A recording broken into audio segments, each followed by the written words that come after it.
got advice from the legal department that Rebel TV is an international company and it is mainstream media. So can I just get that apology on camera? Well, all I'm saying is... Can I get that apology? Because what you just did to me and you a direction. And can you say sorry? Say one word. Say sorry.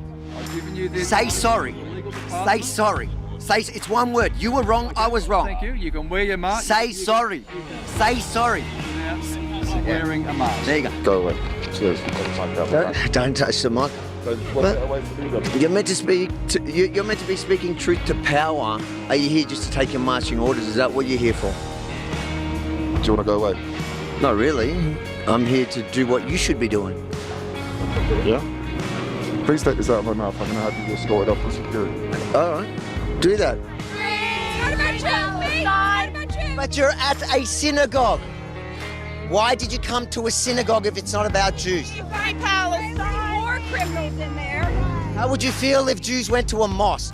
Shame on you. Shame on you for conflating the two. Why are you talking about anti-Semitism when you're not Jewish?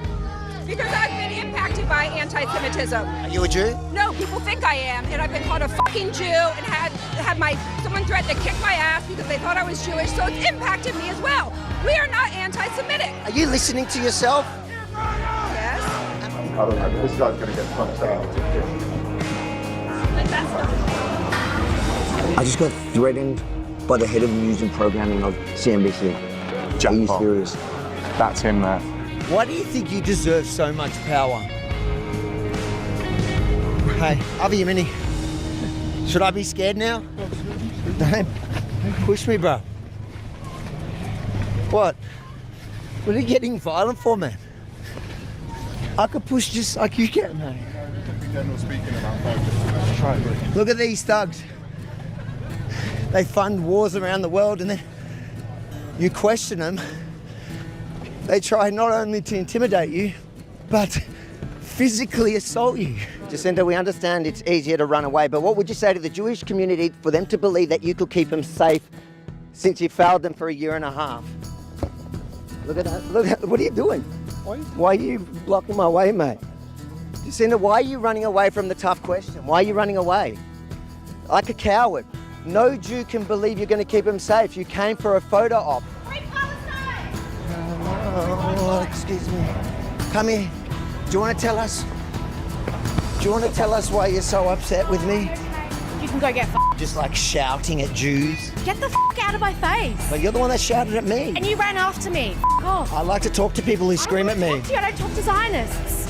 You mean Jews? Just say it. Say what you feel. Yeah, okay. Say what you feel. Don't be so scared. I'm not scared. Scared of you. Hey, Who come and approach? Who come and approach? Hey, I'm this gonna is- fucking get you. You're gonna what? I'm gonna fucking get you. What are you gonna do? Leave. What are you gonna do? to Leave. me? What are you gonna do? to me? Leave. What are you gonna Leave. do?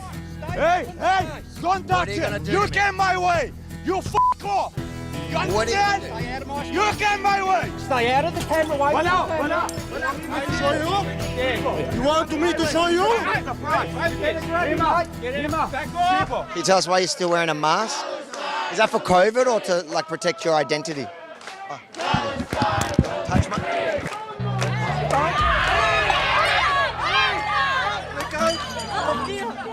You do not choke me. Look at her. So she's the victim now. She's the victim. Look at the victim. Is there a big Antifa in Switzerland? I'm definitely an anti-fascist, but this is not a movement. You should also be an anti-fascist. I really hope for you you are, because otherwise you should get educated and ask. I don't like fascists, but Antifa, I don't know about here, but around the world generally are pretty fascist themselves. Oh my God, get informed. That's not true. Just be a little bit more respectful. Who are you? My favourite person. What? Hold on. If you think that's disrespectful, you have not seen my content, because that's like the most respectful I've ever been. Monique, you're known for your honesty, integrity, and all that. Where's your husband today? Is he got any of those core flutes? Well, it's disrespectful to make up excuses and then walk away. I waited here all the way till the end when you had no excuses left. How do you look in the mirror and see an independent? I just want to know why you're wearing an Antifa to make a statement And what's that that statement? we have to be anti-fascist. And what is a fascist? We all have thinking. And what's a fascist? It depends. It's somebody right-wing populist that is willing to oppress other people. In regarding to thing, it's not anymore the discussion for me in all the context, the anti-fascist discussion, as it was in the Second World War. What about extreme left wing? Can they be fascist? Fascist not, because I think in the definition, but they can be extremist and they can be also Can't be fascist? fascist. No, it's Fascist is- I never met somebody So with. can you who give me the identifies- definition of fascism? I mean, it depends, as I told you. For me, it I don't depends. think you know what fascism means. Are you going to be taking questions, Prime Minister? Or is this just a photo op between tennis games? Are you not ashamed of what you've done in the last couple of years? If any other product in the world doesn't work as promised, you get a refund. Should you not refund to countries that laid out billions for your vaccine? Are you going to apologise for getting everything wrong, from mask mandates to vaccine mandates? Dr. Tedros, this is your chance to apologise to the world for your role during COVID. Would you like to take it?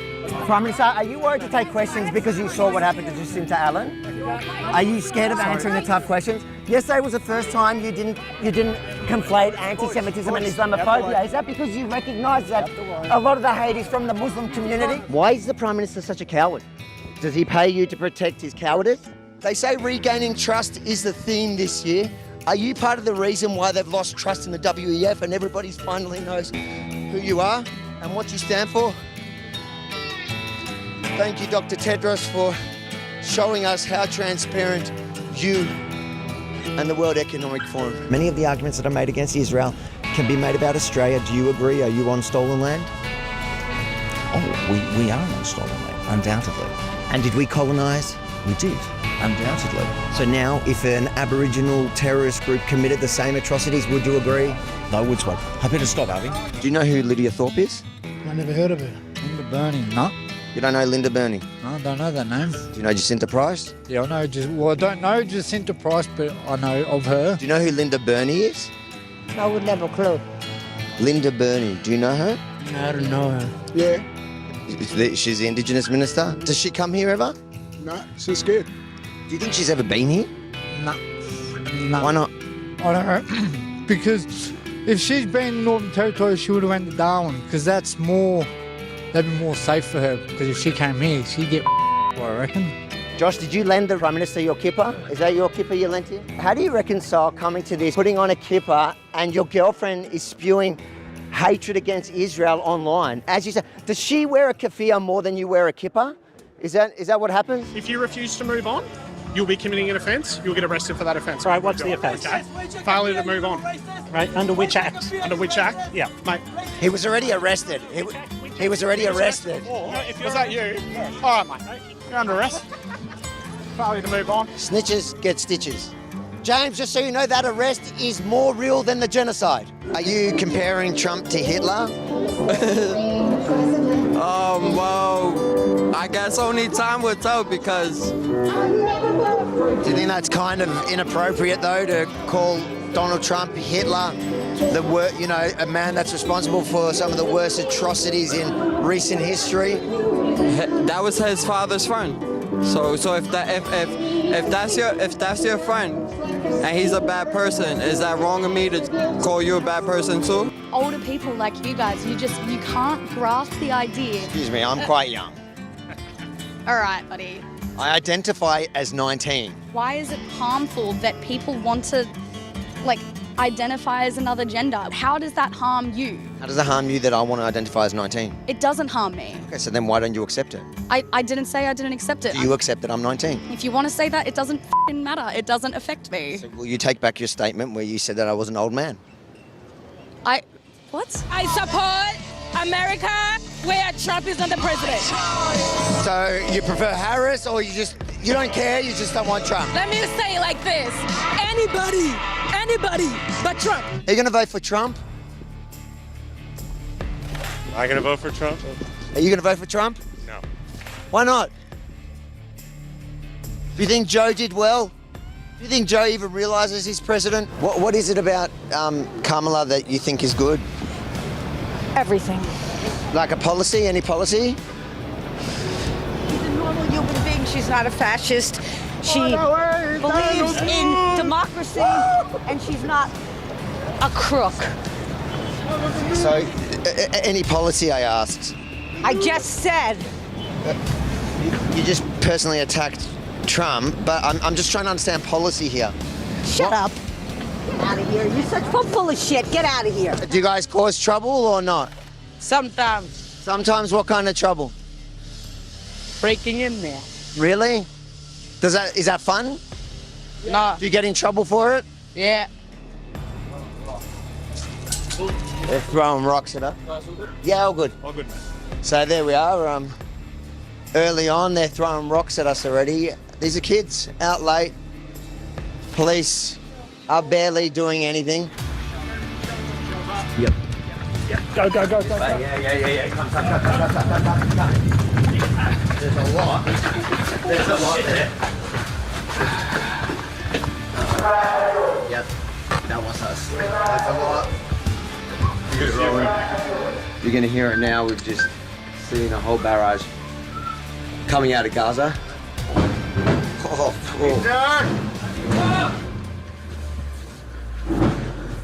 Impact. Not far. It's above us. This is here. It's insane. We've probably, in the last 15 minutes, how many rockets do you reckon?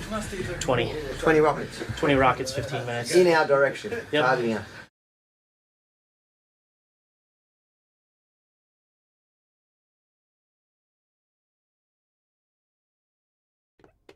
I feel like we just mess with the timer and Yeah. Wait. Before we start, I'd just like to do a welcome to stream and recognize streamers past, present, and emerging, and recognize these platforms in which we stream: YouTube, Facebook, X, Rumble, and Facebook.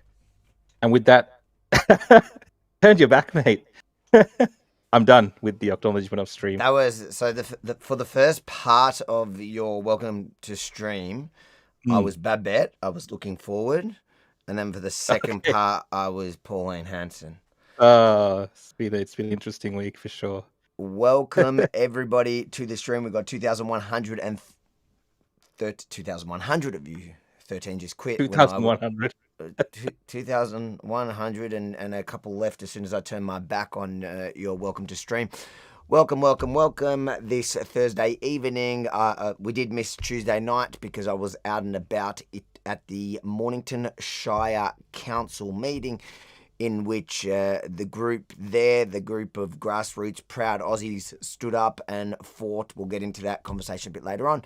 And won. So I apologise for not being here on Tuesday night, but you had your live stream. So guys, if you don't know and you did miss us, you can go over to Rukshan's YouTube, hit subscribe and the notification bell. And on the nights where I actually do real work and I can't make the stream, Rukshan will still be going live on his own.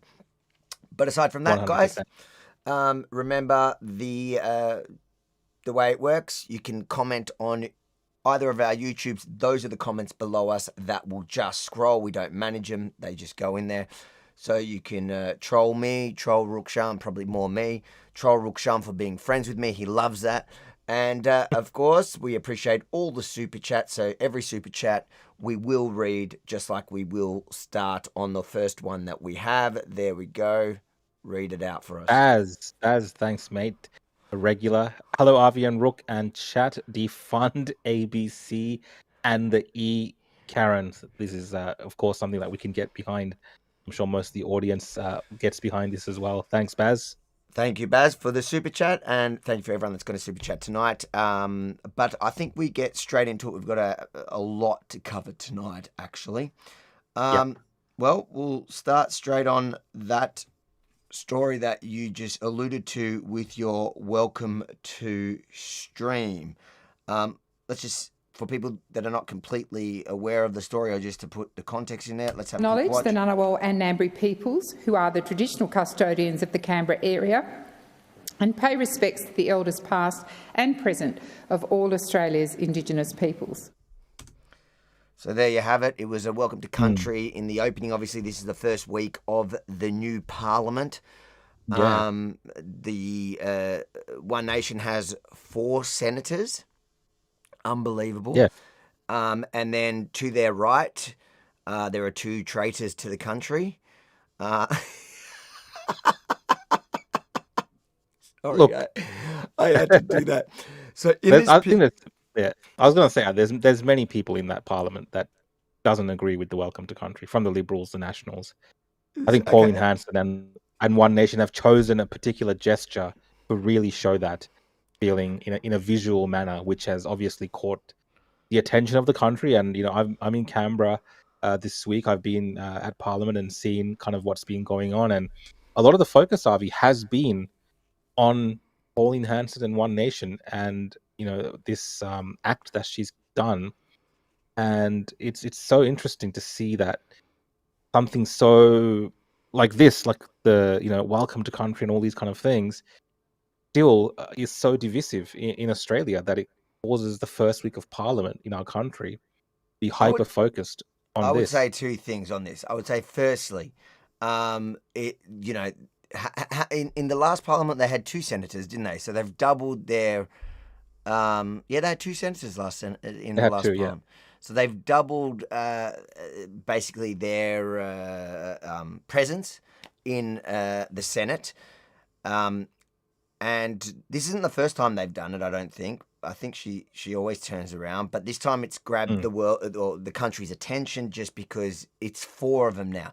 I do wonder why, when Babette saw him, why didn't he just join him? Why didn't he turn around? Because if I was standing there and I saw her, I'd go, oh, yeah, that makes sense. I'm going to turn around.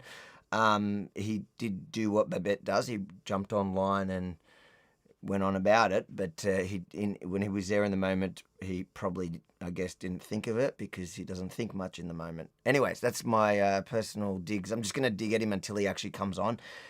He's refusing to debate me now on the show. So he was supposed to, but he's too scared to debate his views.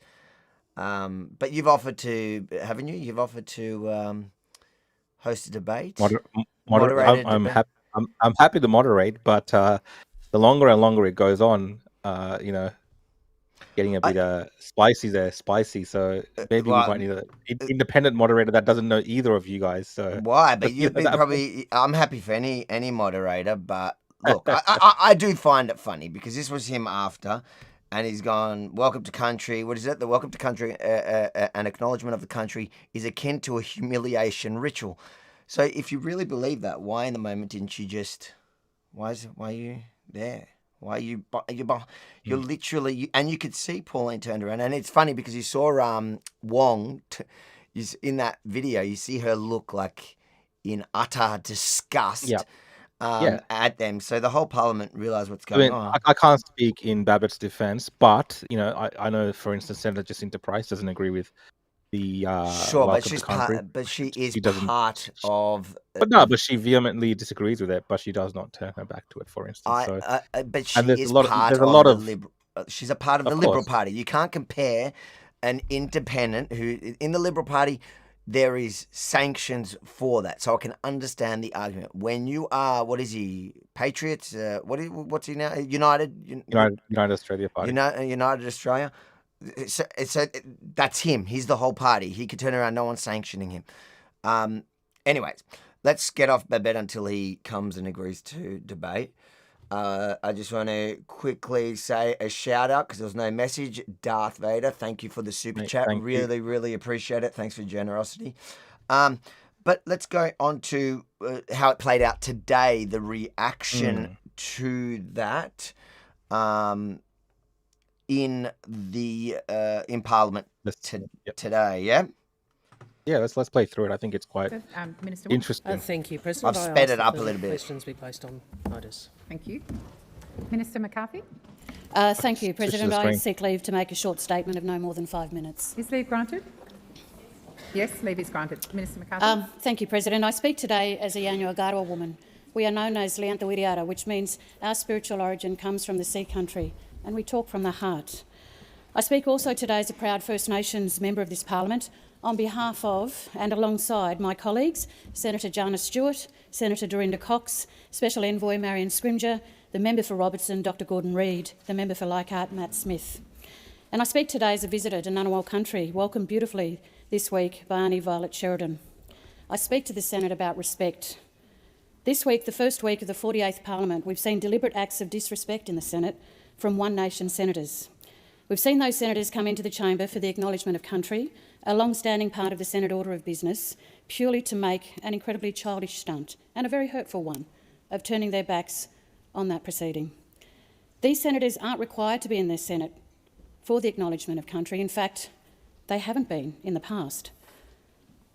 But they do now, whether it is for attention or for clickbaits, whether it is to cause offence, whether it is to stoke division.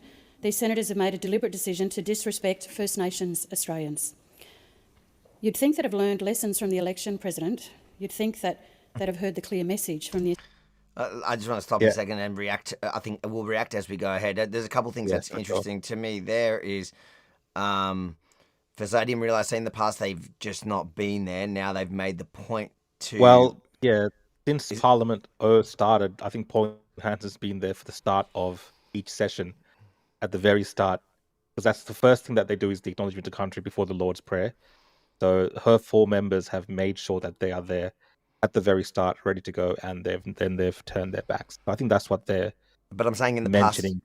In the past, in the past, there hasn't been 4 of them. But I think I know Pauline saying she has. I think she answers later about this, but yeah.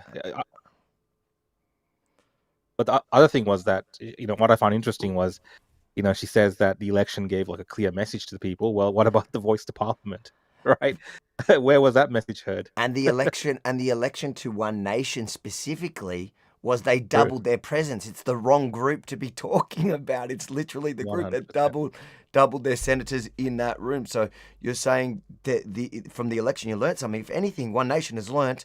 Let's really take the fight directly and straight to them in front of everyone, unashamedly. And to be honest, they seem more outraged by this, which is just standing up and turning around.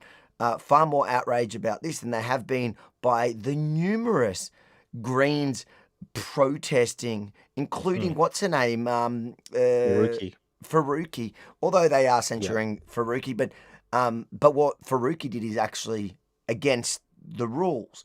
And the Greens have come in time and time again wearing kaffirs, and in fact, the Greens are the one that you can make this argument that she's making here, that you would have learnt something from the last election. Australia clearly voted against everything the Greens were standing for and their behaviour in Parliament. They're the ones that haven't learnt anything. Their first act was to send a Pakistani senator in with a protest sign for the exact thing they've been kicked out for. Like they've been annihilated in the last election. Yeah. And what Faruqi did was, because for those of you at home, what she did was she actually held that sign up during the Governor General's speech. So what that means is the speaker or whoever's in the House, the president, whatever it is, the person that's taking charge of that place, won't disrupt the Governor General speaking, just out of the decorum in that place. So that whole speech of the Governor General, Faruqi played her stunt, and there was no way to stop that from occurring. So I think that's why Parliament's been a bit angry or pissed off with Marine Faruqi. But like you said, the Greens, most of their senators have pulled stunts. They bring in props, and they show complete disrespect for the Parliament. So comparatively, what Pauline Hanson did, in my opinion, just watching people turning around and showing their back to something, it's not as bad. But also remember, it's also a protest to the exact thing. They're protesting the welcome to country. Faruqi came in and made a stunt to the entire institution that goes against the rules about an issue that, one, has nothing to do with what was going on, the procession at the moment, and two, is exactly what Australia voted down. People are sick of it. In fact, I support her doing this stuff because it's only going to be the final nail in the coffin. Australian people in May. The politics of culture wars were rejected. The politics of disrespect and nastiness were rejected. The politics of punching down on First Nations people were rejected.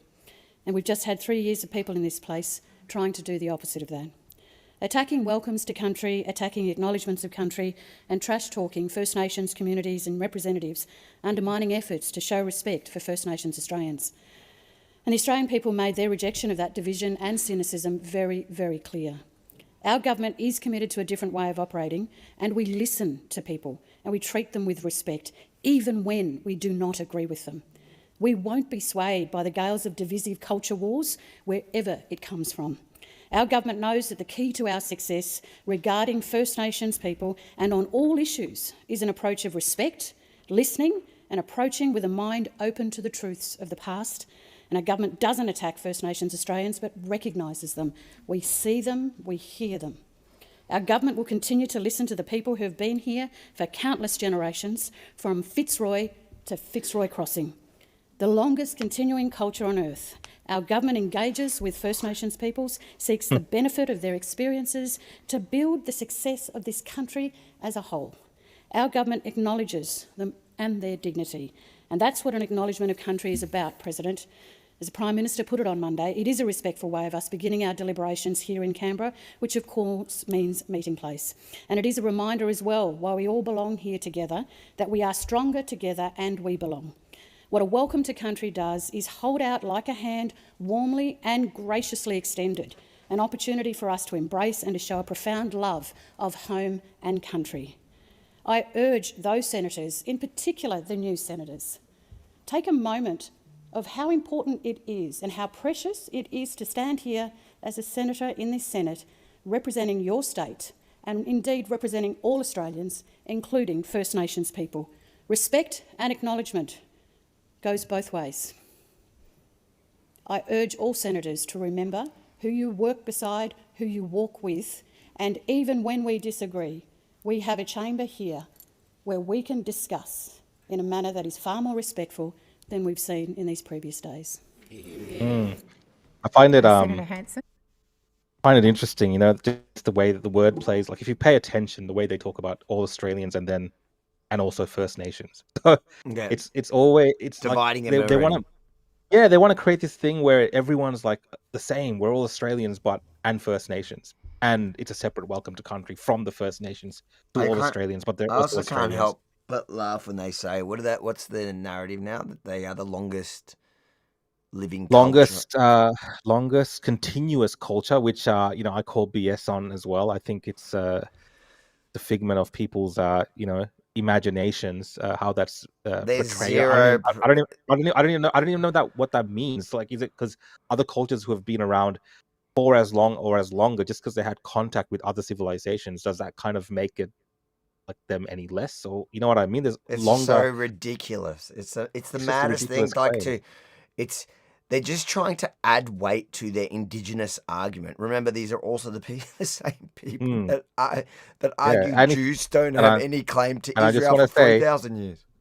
if you look up the history and the genealogy of the Aboriginal peoples, which are found in Australia and other parts of the world as well, at some point there was crossover with certain Indian genomes and Indian DNAs. And like, I want to keep reminding people, there's Aboriginal people in Sri Lanka who are very similar to the Aboriginal people here in Australia and parts of India and the Andaman Islands who have migrated through those parts of the world. So Is these that why cultures, why DNA testing is illegal in Aboriginal towns? is it? I don't know, but I'm but there has been these studies done which have just- found these I'm links. just making that So joke these- because that's what everyone says I about was Israel. just trying to make the point. These cultures, they come from other parts that have Yeah. obviously migrated like everyone else throughout thousands and thousands of years ago. Yes, but it's the same, different cultures you find elsewhere as well. So anyway, we Look, can keep. there looking is to no question that they were here first. No one's arguing that, and I think that they deserve the same respect as any other Australian. Like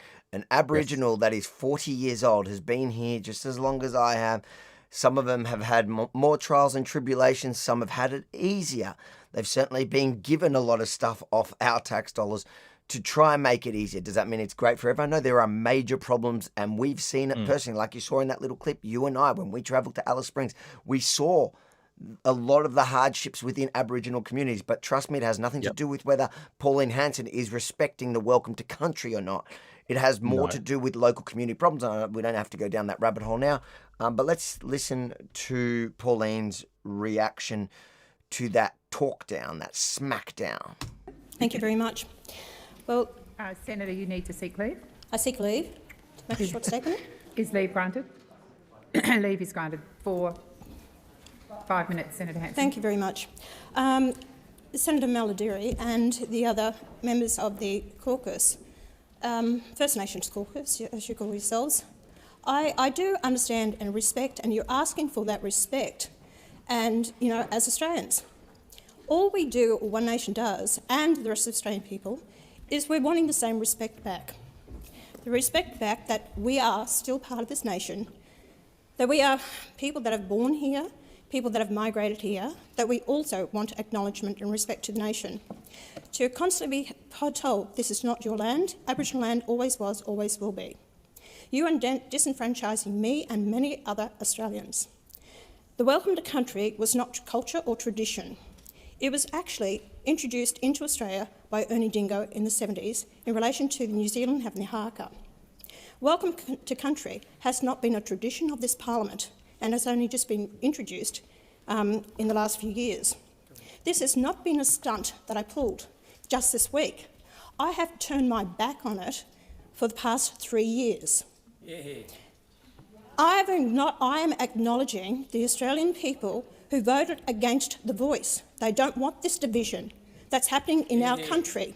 They are fed up with welcome to country. They want to see an end to it. To arrive on a plane in every state across this nation, or to get a welcome to country, people don't want that. They don't want this division. We have seen land handed back, and we've seen Australians stopped from going to certain places in this country because they're not welcomed there. This is their land. They can't go to Mount Warning, the Grampian Mountains. They can't go to certain parts. They can't do the things that every Australian should be entitled to. We are treated totally different in many areas. I understand the demise of the Aboriginal and Torres Strait Islander people. I've visited their communities. I've spoken to them. You haven't got the support of welcome to country from every Aboriginal. A lot of them out there have contacted me and said, we are over it as well. We don't want this division in our nation. So it's the stance that I've taken to speak up on behalf of those Australian people that don't want this division. I don't want to have to do this. But the whole fact is that I am actually speaking up on behalf because people don't know how else to protest over this. It's dividing us as a nation, as a people. Everything that I've said right from the very beginning I ever came into Parliament in 1996, my first statement was equality for all Australians. Yeah. But we're being treated totally different. It doesn't matter whether it's education, whether it's jobs, whether it's welfare, whether it's whatever it is. There is no definition to Aboriginality. And a lot of people claiming to be Aboriginal of this nation, they're not, because they can say it. That needs to change. That's not nice. I've heard her talk about Lydia Thorpe with her. But look, so far, right. I think this is the best speech I've ever heard of her. She's on the money, and if you kind of pay attention again very closely, she's actually more progressive than the lefties in the way that she's approaching this about unity, respecting everyone. Everyone is one. And she means it. She's genuine. Everyone deserves respect. Everyone deserves to be treated equally.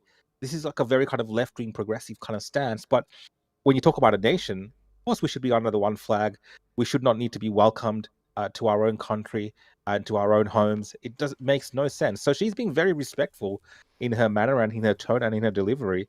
And I think she's very sincere about the fact that she is representing the views of many, many Australians that we see, Avi, online, who are discussing this on social media posts. Whenever we see welcome to country at a football match, whenever we see welcome to country, when some aeroplane does it when you're landing in the country, so many Australians are frustrated with this. And like she said, Aboriginal Australians as well, who are frustrated with the tokenism around this, that they are fed up and sick of it.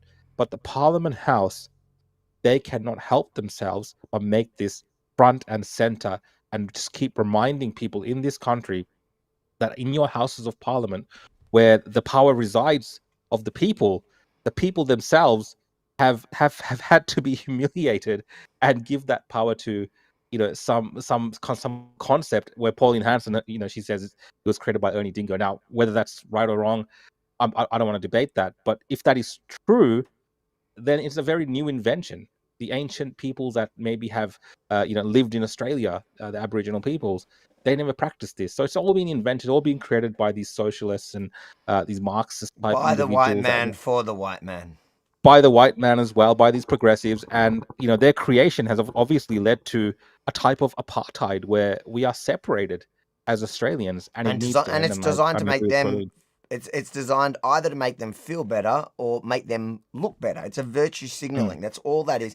And I think Pauline, if you, we've already tested it. That Australia voted, and the majority of Australians sit exactly, no matter how much they mock her, exactly where Pauline does in this speech.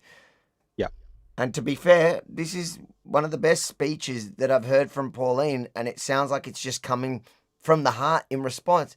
It doesn't even sound like she prepped this. It's off the cuff. Just Darth, thank you for another super chat. Really, really appreciate it.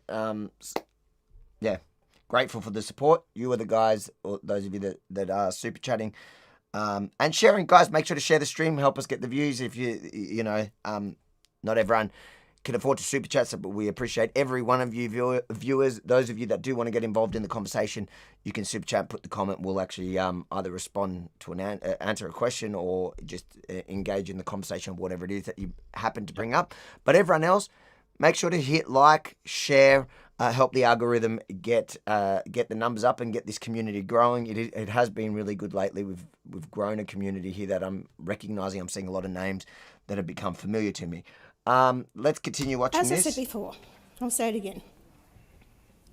When you recognise and respect us and say that we accept you as our equals in this nation, that we are all Australians together, I never hear it. And where is the protest that I hear of when the Aboriginal flag, not the Aboriginal flag, when the Australian flag is burnt in protest? Why should that be allowed? Order. That is not right.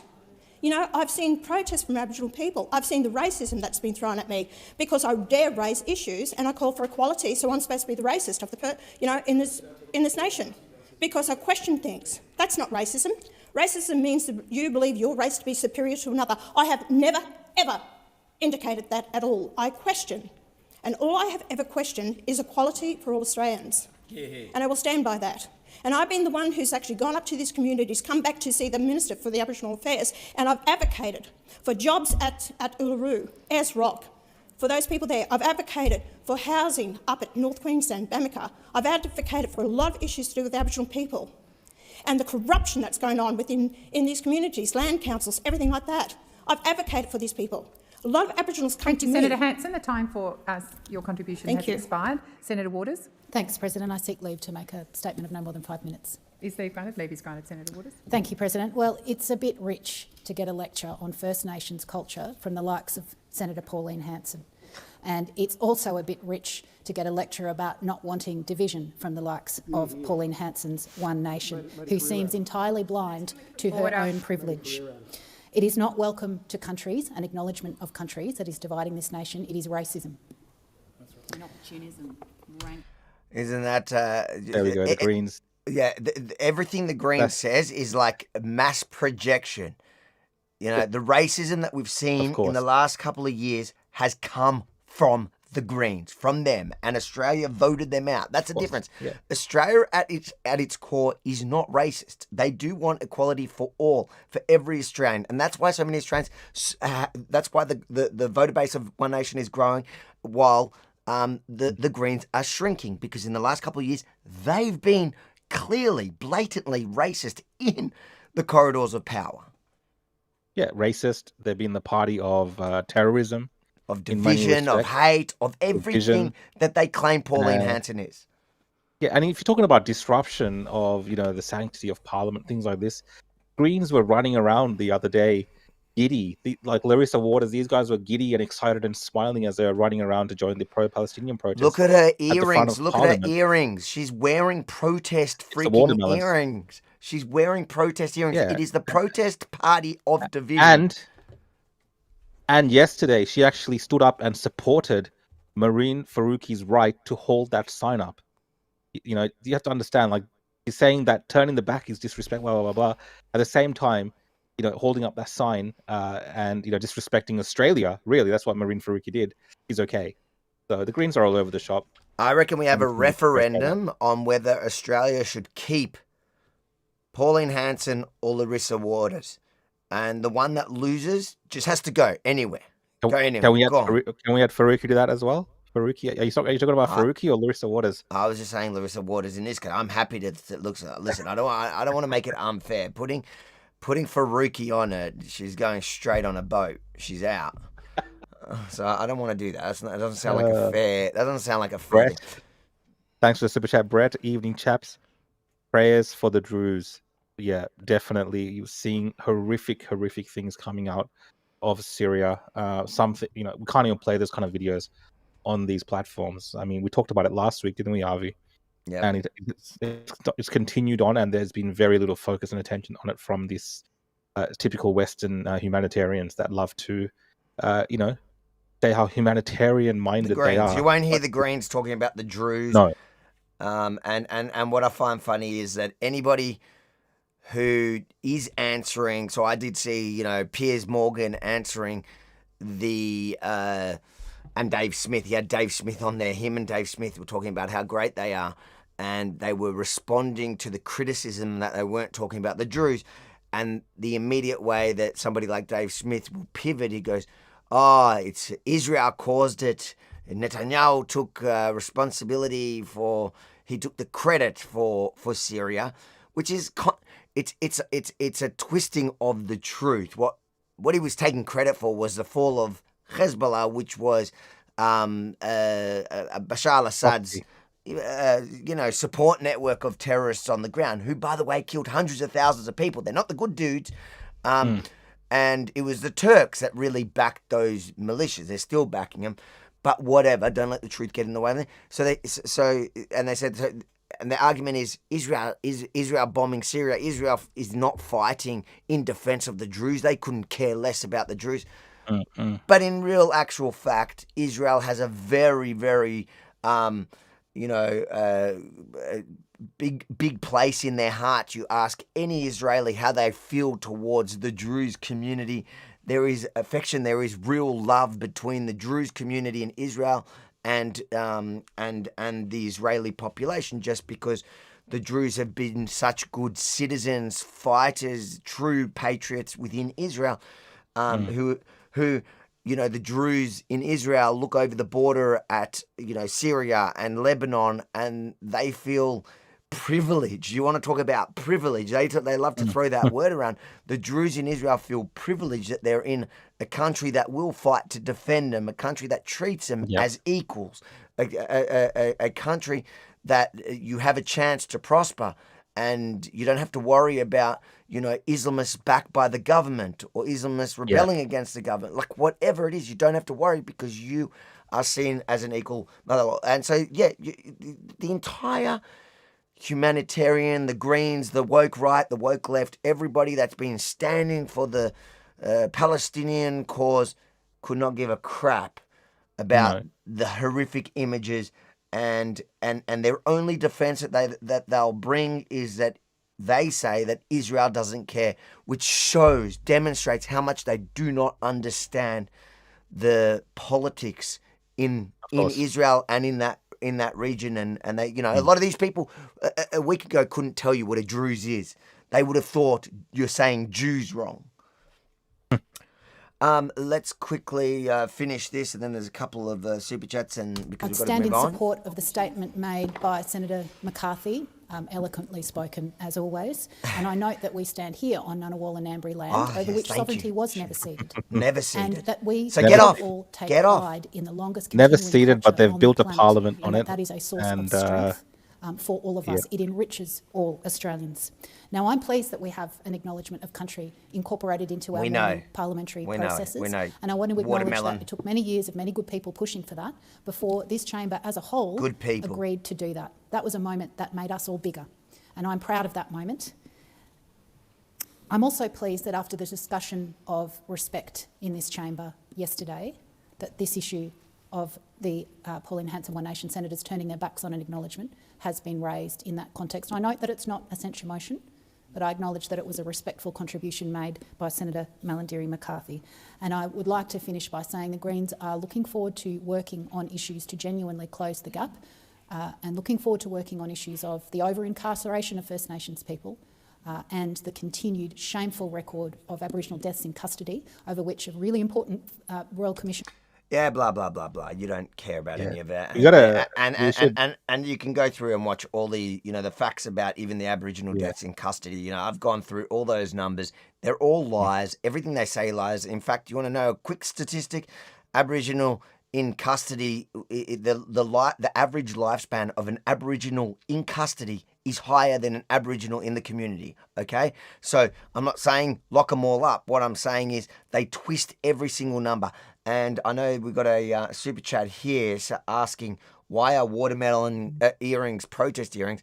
The watermelon has become the symbol of the anti-Israel movement, and so they've just it's another thing that they've stolen. So her wearing those earrings in the Australian Parliament is just her showing that she hates Jews. That's why it's a protest against Israel. Those watermelon earrings. It's done on purpose. You can look it up if you want to know. She's not just wearing watermelon earrings for no reason. We should get Jacinta's response. Oh, I think she's on now. Okay, let's quickly watch. Is it after this? I think it's after this. So was drafted and has sadly gathered dust for far too long. Thank you, Senator Waters. Senator Nampijinka-Price. Thank you, Madam President. I seek leave to make a short statement. Is leave granted? Leave is granted, Senator. Thank you.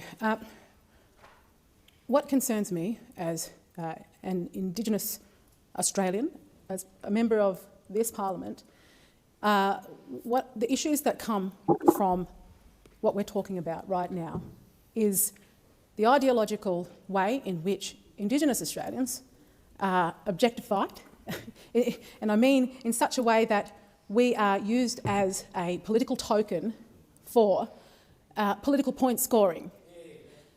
The idea of welcome to country has become exactly that. Senator Hanson is correct to say that welcome to country is not traditional culture. It isn't. And what we do need to recognise, and it's important for all of us as leaders of this nation to recognise, is the reinvention of culture which diminishes traditional culture. It diminishes it. I love it. For those who still live close to traditional culture, within cultural confines, their day-to-day lives are dictated by it. They speak their language. They're often spoken about in very romanticised terms, and the use of acknowledgements really does absolutely nothing to improve their lives, has done nothing to improve their lives. And to be quite honest, as a woman of Indigenous heritage, but first and foremost as an Australian, yes, I am absolutely done with the virtue signalling that takes place. I'm of the belief that it is not necessary to have an acknowledgement because we are all Australians. Every single one of us, including the Ngunnawal and the Ngambri, are Australians, and we are here to serve all Australians equally in this country, not praising or acknowledging one group above others. I'm certain, I mean, truly, I don't think you're really wanting to acknowledge my existence because of my indigeneity here more than anybody else's. I'm equal to you and everybody else here and everybody in this country. So this is the main issue at heart. It's not standing up as a person of Indigenous heritage to say how we do things differently. We are people. We are human beings. We need to stop the infantilisation of who we are as a group of people as though we're somehow different. We are not different. We are the same. We are Australian. And that is the sentiment that we need more of in this chamber, in this building, and more broadly across this country. Because it's a wonder why our children are afraid to be proud to call themselves Australian. So while I understand the significance, the conduct of one nation, perhaps toward the chamber, toward the president, I acknowledge that. But more broadly, when it comes to this concept of acknowledgement of country, and acknowledgement, First Nations isn't even an Australian terminology, for crying out loud. It's been adopted from Canada, from America. It's just reinvention that is actually belittling and watering down traditional culture and what it's really about. But we can ignore traditional culture in this chamber because there are elements of it every single one of you across from here ignore. because it's detrimental to the most marginalised in remote communities. But if you speak up against it, if you mention it, you are painted as a racist or somebody who is a coconut or somebody who is a traitor. Imagine if we treated every single racial group in this manner in this country. It's horrendous. And it begins with the virtue signalling, the politicisation of a group of people in this country because of our racial heritage. And I'm sick to death of it. As a woman, as a mother, as soon to be a grandmother, and as an Australian of proud heritage, whether it's my convict ancestors or it's my Warrpy ancestors. I'm proud of it all, and we should all be. We should all encourage that in Australia in 2025. Thank you, Senator Price. I would make her Prime Minister. That was powerful, right? It's just so powerful. Obviously, the combo of her and Hanson, and again, two totally opposite, in contrast, the way they carry themselves, but coming together on this particular thing, and it shows you there's a massive subsection of this Australian community who have and share their views, and it's a logical viewpoint. And she's 100% correct that Aboriginals are people like everyone else. The way that they've been tokenized, while it's in a way almost to excuse the shortcomings of the parliamentarians to support these communities, like she mentioned as well. Like, they don't really care about that, and we've seen that, like you said, Avi, firsthand. When you go speak to them, they have no idea about this welcome to country. Don't care. And they all knew her. They didn't know at the time. What was her name? Linda Burney, who was no idea who she was. Who was the Minister for Indigenous Indigenous Affairs? They had no idea who she was. They knew so the people actually living it knew Jacinta Price. And I think that her speech, which I didn't see till now, was powerful on its own, standalone. But it was so much more powerful on the back of Larissa Waters, who's standing there with her little watermelon earrings, firstly, her virtue signaling about the hatred of Jews, while telling Pauline Hanson what a racist she is for turning her back on the welcome to country. And then you have Jacinta Price come up and basically knock her down and say, essentially, how dare you rewrite my culture to fit your little virtue signaling? It was just so brilliant. It played out perfectly. I'm glad you made us continue watching that. We've got to move on to the next stories. But quickly, let's do the super chats. Thank you, Marty. Thanks, for Marty. the super chat. Really appreciate it. And Jimmel's here tonight. He's started with his no comment again, but I'm sure we'll get a comment from him. That's what he likes to do. He likes to dip his foot in there, throw us a super chat, let us know he's in town, and then he comes up and he says something. Jimmel, we really appreciate you. Like I said, we're building a community here, and I'm starting to get to know the people even through their odd behaviours at time. 100%. And here's one to read. This is from Cuppa Time. Thanks for the super chat. All human beings, all the same. Jacinta says it very well. She stands for the marginalized, and congrats, soon a grandma. I think that's for Jacinta. So she's about to be a grandma. Many people are saying, she's a great candidate for PM. And look, if she does drop down into the lower house and runs for PM, I would love to see a debate between someone like Jacinta Price, a strong, powerful woman with conviction, of course, with Indigenous heritage, take on someone like Albanese. We know you want to say a strong, powerful black woman. We know you want to just say okay, that. Taking on someone like Albanese when they want to virtue signal about people. What would that be like? What would the debate be? Would it be strong black woman versus weak little white woman? From a commission flat. From the commission. That party. Really appreciate the super chat. A cup of time. Yep. All right. We better move on to our next story. Yep. All right. So, the Victorian Socialists, their lead candidate. Let's just start by setting the groundwork here. Let's have a quick watch for those of you who didn't know he was their lead candidate or don't know what they stand for. Let's have a quick watch here. Tips. So we've got these bad boys. We've got an address in Newport, Croydon, Bayswater, Albion and Shepparton. But yeah, so if you're going to squat, make sure you do it with other people. It's just easier to secure the place that way.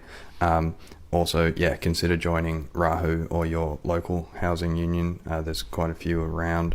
I've put some resources in the Twitter post, so please do check them out. They are quite helpful. But not advocating for anyone to break into any houses or anything, because that is illegal. But if you do gain access to a house and you want to, turn the power on, if it is safe to do so, most times you just can. You can just turn it on. Those services are still connected, usually, most of the time. Energy companies don't care who is paying the bills as long as someone is paying the bills, so you can do that. If you're unsure about the safety. And just to clarify there, for people who don't understand, he's saying it's usually connected because the landlords are paying the bill. So stealing. Yeah. So stealing somebody else's, firstly, property, breaking and entering and moving into somebody else's property, and then stealing their paid for resources. Call someone. Don't say, I'm squatting this house, because people will have preconceived notions of whether or not you'll actually pay the tradesperson or whatever. Don't tell them that, obviously. But ask someone, is it safe for me to turn this on? And go for it. But in the resources posted, there's some tips and tricks and stuff, so check them out. And if you need an address that's not public, please. All right, that's enough of Jordan. What's his name? Jordan Vanderlam.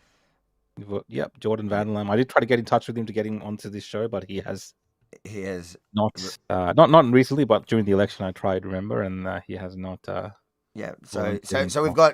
let's get it straight out there. We've got two cowards. We've got Jordan Vanderlam, who refuses to come on to debate now, and we've got Babette. We should have them both on at the same time. And then we'll see who can really back their words. The sad part is I think Vanderlam could probably last longer in a debate. Anyways, this is not just about Babette here. So this week, should we call him a friend of the show? He's got an interesting relationship. We'll call him a friend. I don't know if it's... I don't want to call him... Because he did vote Labor, so I'm not... And we did...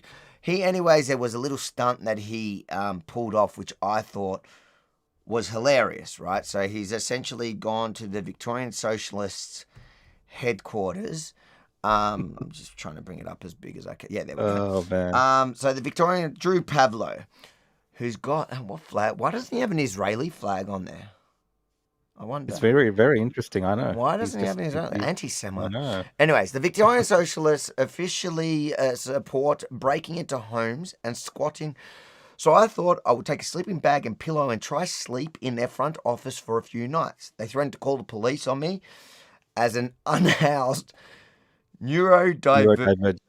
What's a neurodivergent person? Neurodivergent person of colour. Zero solidarity. There he is. A lot of people like to mock the way Drew looks. I think he's actually a decent looking person. I don't think that's his downfall in life. I think it has to do more with his Labor voting. So he's got a little video here. Let's watch. They actually support squatting. They support people getting inside buildings and squatting. So I thought I would squat inside the Victorian Socialist HQ. Thank you. See you guys. Hello, hi. Excuse me. So this is the Victorian Socialist HQ. Yeah, this is the office. Of this office. So I'm home. I just want to say the receptionist looks exactly how you would imagine the receptionist looking at the Victorian. Well, she looks like she's been squatting there for a few years. She looks hasn't had a shower. Yeah, And I'm a meth addict. And I haven't been able to get housing due to the capitalist system, so I thought I would just crash here for a few nights. Thank you. Yeah. No, sorry, you definitely can't do that. Wait, why not? He should have told him that I've been watching Jordan's thing. He told me I could bring a charger. You have to leave. Sorry, I'm just... No, you have to leave. I'm just staying here for a few nights. No, you're not. Sorry, I just have up the sleeping bag. No, you have to leave. Come on, you're heading out now. 1 second, sorry, I'm not done yet. Yep, you are done. You have to leave. I'm not done yet, sorry. I'm just filming here. Okay, that's fine, but you have to leave. Okay. No, you have to leave. Come on. Thanks, guys. No, time to go now. Ow. Ow, ow, ow. Yep. Come on. Oh, you head. Well.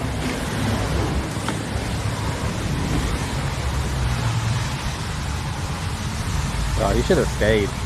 I know. I would have donated money to the cause or whatever if you stayed there for a few days. Hello, guys.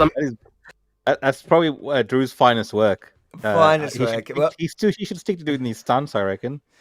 Well, Drew is here with us today. Drew, welcome to the show. Thank you for joining us. I just want to say, listen, I'm not always a fan of your work. This time, you win. That was masterful. That was great. What made you do it? Tell us about it. Oh, thank you. Look, it was it worked out better than I expected. I was in Melbourne just for a couple of days, just literally chilling. I just went for a holiday, and I was walking around near the Trades Hall on one of the days, just with my friends, and a bunch of Victorian Socialists accosted me. They saw me walking, and they started screaming Chairman Mao at me, and I got really I was pissed off at them. I told them to off themselves, etc. Oh. And that made me contemplate how can I best annoy them. And I've been opposed to Jordan Van der Lem for a long time. Purple Pingers. I've tried to debate him as well. He refuses to debate me, and he's literally been advocating people break into homes and steal, and literally he loves crime, he loves theft, he loves antisocial behavior, and as you guys showed, he's got that video where he's literally instructing people how to break into homes and steal them and stuff like that. And, this is somebody who's actually endorsed assassinations and executions of his political enemies. Like, he literally has endorsed terrorist attacks and stuff. So my thinking was just like, I'm going to annoy them. And honestly, my first thought was I wanted to actually find Purple Pinger's house and do it at his house himself, but I couldn't find any address. So I just thought, okay, I'll go to the Victorian Socialist HQ. And it was good fun. My poor mate got pushed out of the doors, and as I was being forced from the building, they were threatening the police, and they said, "Get out of here, you fucking liberal." I'm not even a liberal. I voted the Labor Party. I voted the Labor Party. They actually said, "Oh, Drew's this far right agitator." I voted the Labor Party. That said, though, I'm very pissed off at the Labor. I would probably not. I'd take back my vote right now. Actually, it's not going good. Okay, so they're right in calling you far right. Got it. Are you finally taking up Pauline Hanson, by the way? No. I certainly not. I'm an independent, non-aligned voter. If you had to pick right now, so if there was a re-election now, who would you be voting for, just out of interest? That's really a tough one. I don't know. I seriously don't know, but I am against Labor Party right now. But look, the Liberals right now under Susan Leo disaster as well. Like, would you vote for a Jacinta Price Liberal Party? I would certainly think about it. I'd certainly think about it. Is that only because she's a person of colour that you can support support of course. Yeah, we love people of colour, of course. And look, one of the most disturbing things about me being kicked out of the out of the office, I mean, I said I'm a neurodivergent Cypriot person of colour, neurodivergent in the sense that I'm a bit retarded. I've got ADHD as well, so that's neurodivergent. And I didn't understand what that even meant. That must mean I might be slightly neurodivergent. I want to ask you, Drew, why did you back down so quickly? Yeah, why did you leave? I was going to ask you. You backed down so quickly to the Socialists, mate. I was not impressed. You said I was kicked out. Good point. Oh, look, I honestly, I wish I stayed longer. I just felt bad for my mate who already got kicked out of the building, and I just thought, like, to be honest, I don't really want to stay in the smelly hippie lounge for like an hour or 2 hours. I actually had to catch a flight. It was like 4 hours before my flight. So it sounds like you're making excuses now at the moment. Now, your mate that was filming for you, is that somebody that's like you, or are they more right wing or? Oh, it was like a Hong Konger friend of mine. Okay. Yeah, Hong Konger friend of mine filmed it, and I unfortunately didn't have that much time because I literally had a flight a couple hours after that. But I wish I stayed longer. Honestly, I'm thinking maybe I should fly back down to Melbourne, and maybe what we should do is organise like an actual homeless encampment inside the Victorian Socialist HQ, because these people need housing. These people need housing, and they believe that they should be housed in. Well, they're wasting a lot of space in that room. I thought that you could probably get at least 10 people sleeping in there. And if they support homeless people, then what's their problem with homeless people sleeping in their own building? Exactly, as you can see there.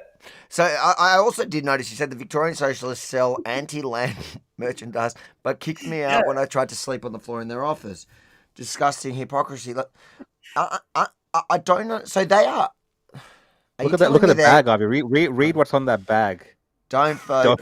Don't vote for a landlord. It's like so ironic. They're socialists. They're capitalist socialists. Is that what they're called? Who knows? Who knows? Jordan Vanderlem literally owns his own place. Like he's pretty rich. I hear that he comes from a very wealthy South African family. So it's just funny. Like they're all such hypocrites, man. They're all these guys they're all like the sons of very rich people. They're all sons and daughters of like the most rich people in Australia, and they just laugh for a couple of years in their early 20s as communists because it makes them feel virtuous. That's literally how it works. Before we let you go, follow up on what Rukshan was asking. So who was there? Was it just was that a he, she? What was the pronouns of the thing at the front? Well, look, I tried to be respectful. I don't know the pronouns. I'm not sure the pronouns. So we'll call it it. We'll call it it so we don't offend it. I'll use yeah, exactly. I'll use non-binary pronouns for now, just out of a. But was that the only thing in there? There were a couple. Zays, theys, theirs, I think. Oh, there were others there. So we could only see. So, yeah, they brought it. There were about 2 or 3 people, and they started pushing my friend, and they started pushing me around too. And I didn't want. We didn't see that. Why didn't we see that? I know how these people operate. I know if I had stayed for 5 minutes, they would have made it into a thing like Drew Pavlou was assaulting the Zems at our office, and they just lie about everything, right? So I was like, okay, I've made my point. I made a funny video. I'll get out of here. I didn't want them to say Drew Pavlou has assaulted 50 transgender people inside the Victorian Socialist HQ or something like that. Well, we got to give you credit on this one. I don't know. What's the comment saying? I think there has to be credit given to you. I know we've given you a hard time. I think there's a lot of credit. There's a lot of credit given. Actually, it's a viral clip in a way because a lot of people are related to just the hypocrisy of these kind of individuals who preach all this. So, props to you, Drew. Well, thank you. I've got to do more stunts. I had another idea. One that I really want to do. I want to go to Britain. You know how they've got that big problem with the boats at the moment? Like the Royal Navy could just stop it so easily, but they refuse to stop it. So I was thinking to myself, if I just put on Twitter, like, okay, I've got a fucking dinghy, and I'll literally just this is the date that I'm leaving France, and I'll literally try and cross the channel in a fucking small boat, and I've got to try and land at this exact hour.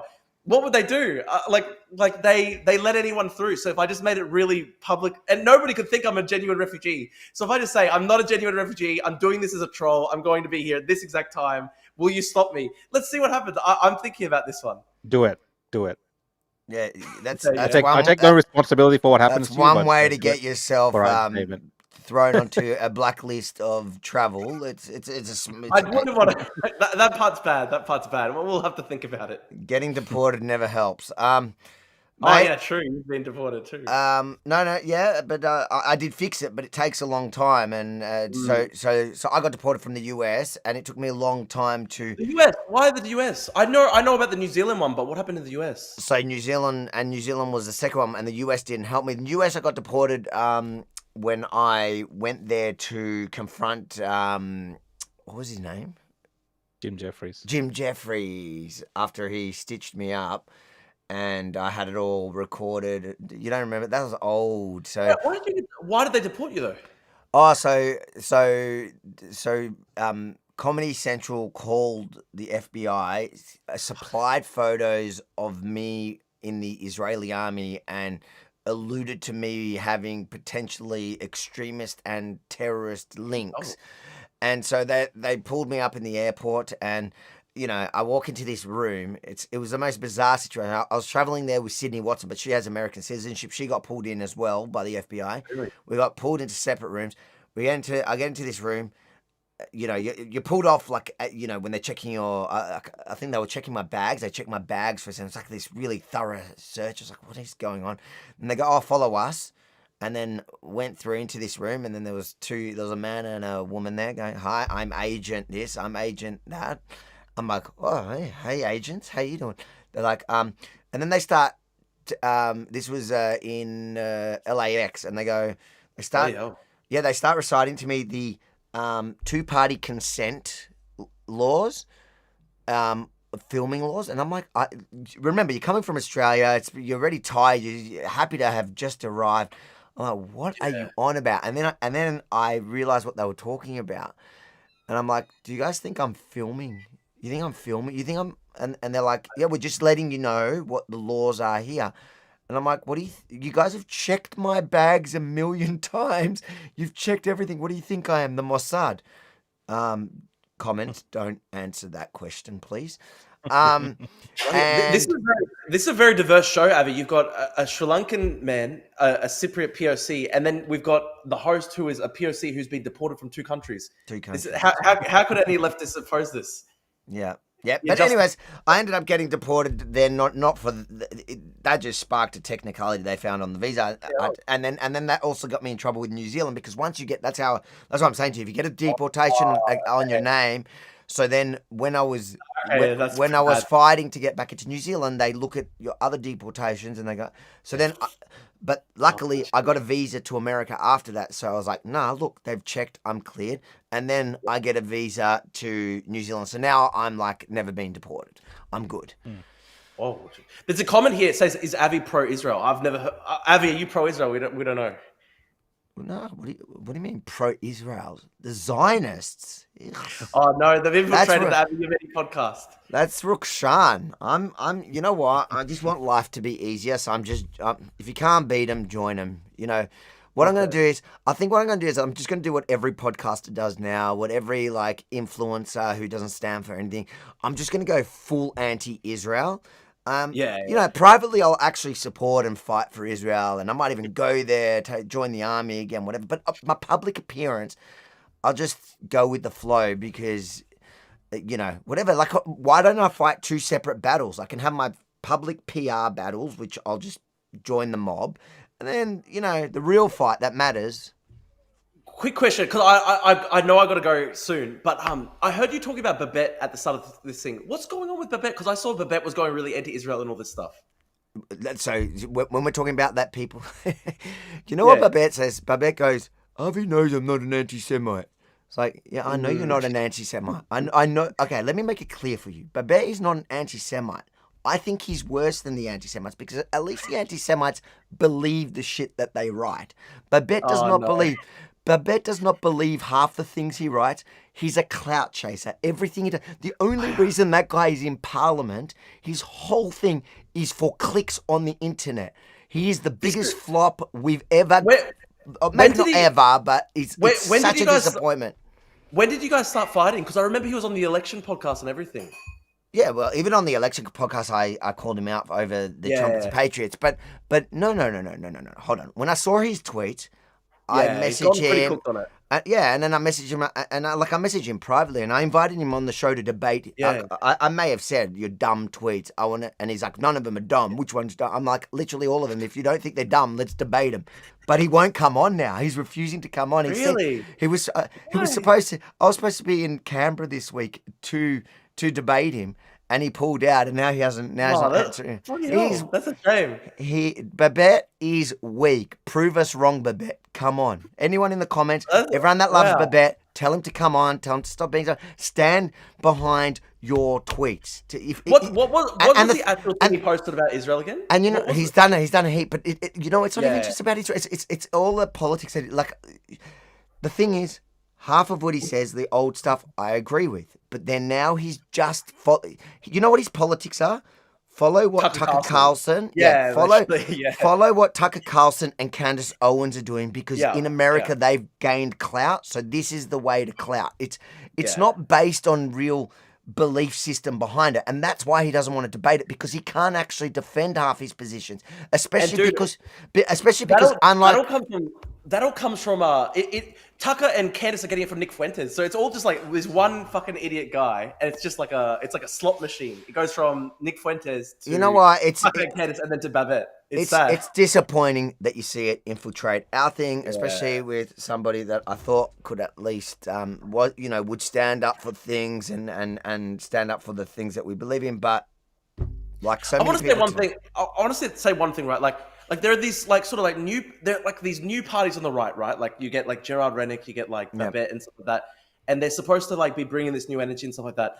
And then if they were just talking about like simple bread and butter stuff, like, you know, let's decrease migration, all this stuff. But instead they just decrease their credibility with dumb stuff like, you know, Rennick ranting about Israel. But that's because they're doing exactly what I'm talking about. It's the internet age where they think that there's also a difference between the internet and real life. There is definitely a crossover. Like, I do feel in the streets a big difference, right? So, going to St Kilda the other day, there are far more hostile people out than there was, a few years ago. Before October 7, I'd go down the street, maybe 1 in 50 people were hostile to me. Depends what area. Like, if you went to a lefty area, so maybe 5 in 50 people. Now it's like in 50, so maybe 30, 40 people came up, said hi, it was a pretty quiet night, whatever, love it, yeah. And then there's maybe 5 or 6, the one, like that crazy guy that come with the negative, but it's much higher. It's at a much higher rate than it ever was. And before, it was kind of only the far left. Now it's the far left. It's kind of the not as like when I talk about the far left, I'm talking about like the Antifa protest, professional protest movement. Then now it's like seeped into like even the more moderate left, and you've got this entire woke right. Like my next video from St Kilda. So the first 2 that I put up, they were lefties. One was like a crazy loony lefty, Antifa kind of guy. The next one was just like your old average left greenie, I guess. And then my next video is like a right winger, a Trumper, a guy that says he loves One Nation, but with Trump and One Nation and all that, he just hates their Israel stuff. And when you scratch it a little deeper, it was like literally all about the Jews. All he cares about is the Jews. And yes, it's infiltrated, but most of that is noise online. So like someone like Babette or Rennick or these guys, in real life, is it going to translate? Like, I can guarantee you now, Babette will not win in the next election. He fluked the last one because what's his name threw so much money. Like, he was the most expensive senator in Australian history. And they changed the laws now. They changed the laws. Exactly. So Babette has zero chance in winning again. And so, and that's the thing. From day one, Babette has said, I'm a one-term thing. I don't want to be a career politician. Piss off, mate. You love the clout. You're on there for the clout. The only reason why you're saying that you're coping from day one is because you know you have zero chance to win again.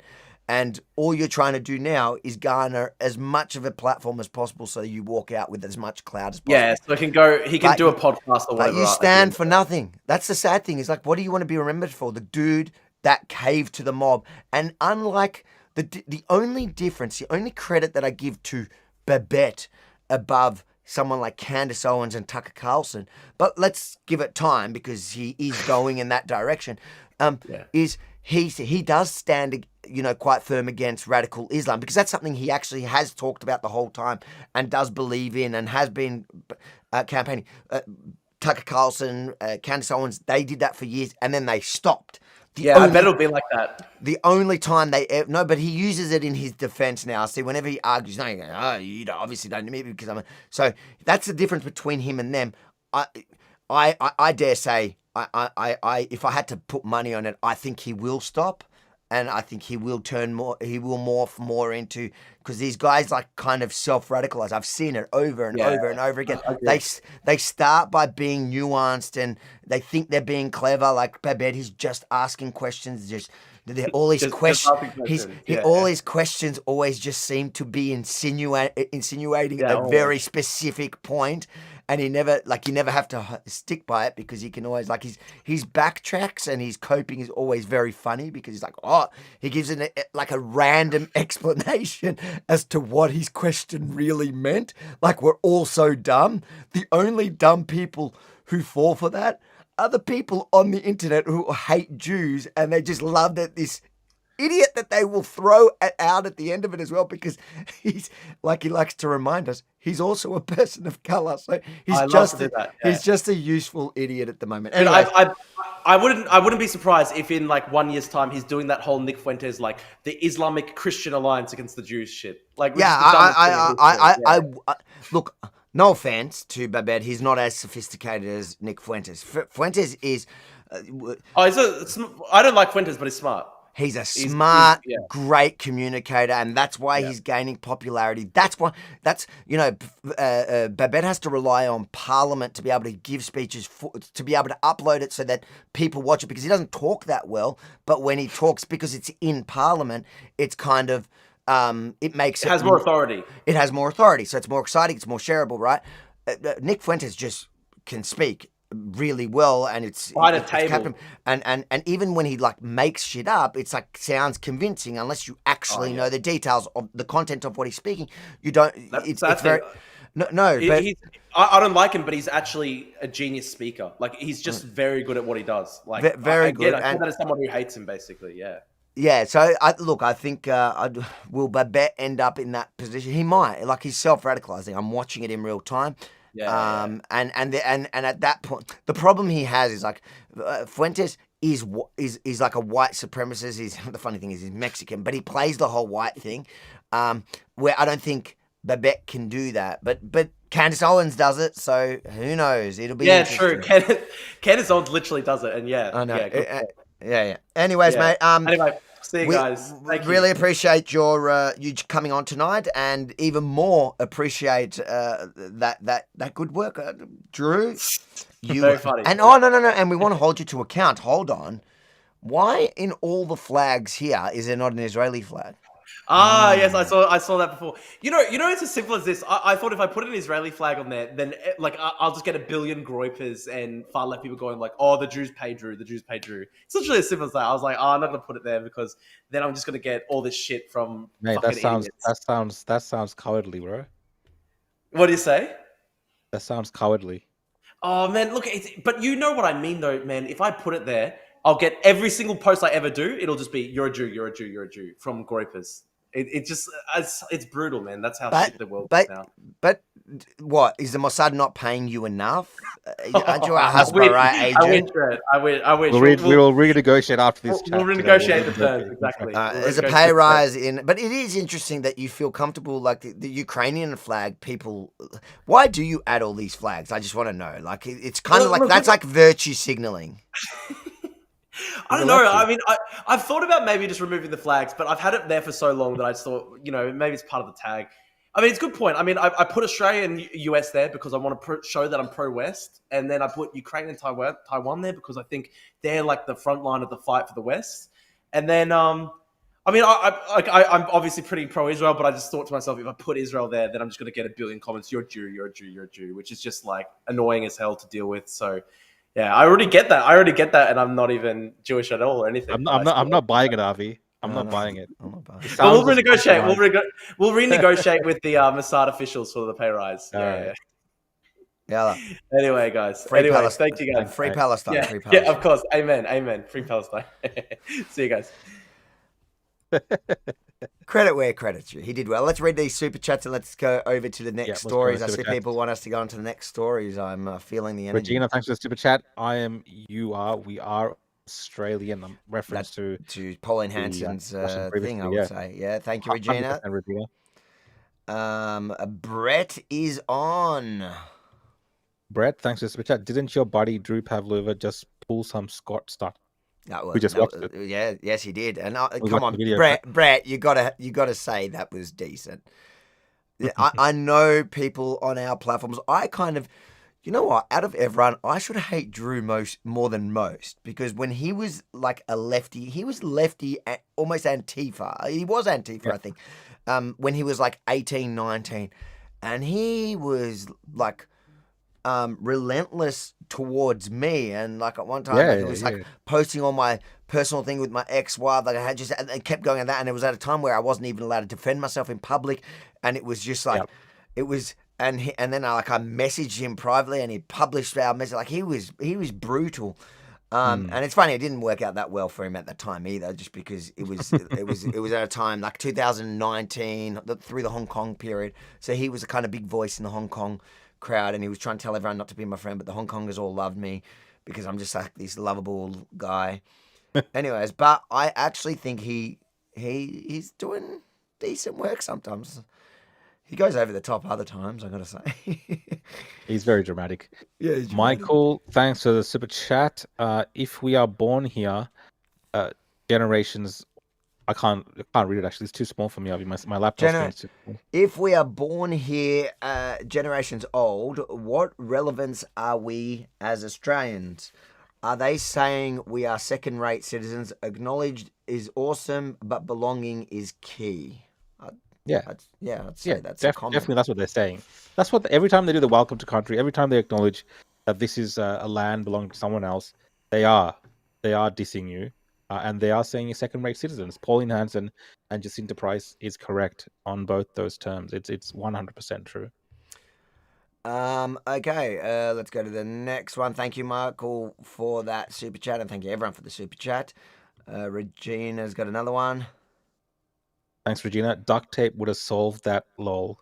I don't know what that's referring to, but duct tape fixes I'm imagining Drew Pavlou being duct taped. That would be funny. I would pay to see that.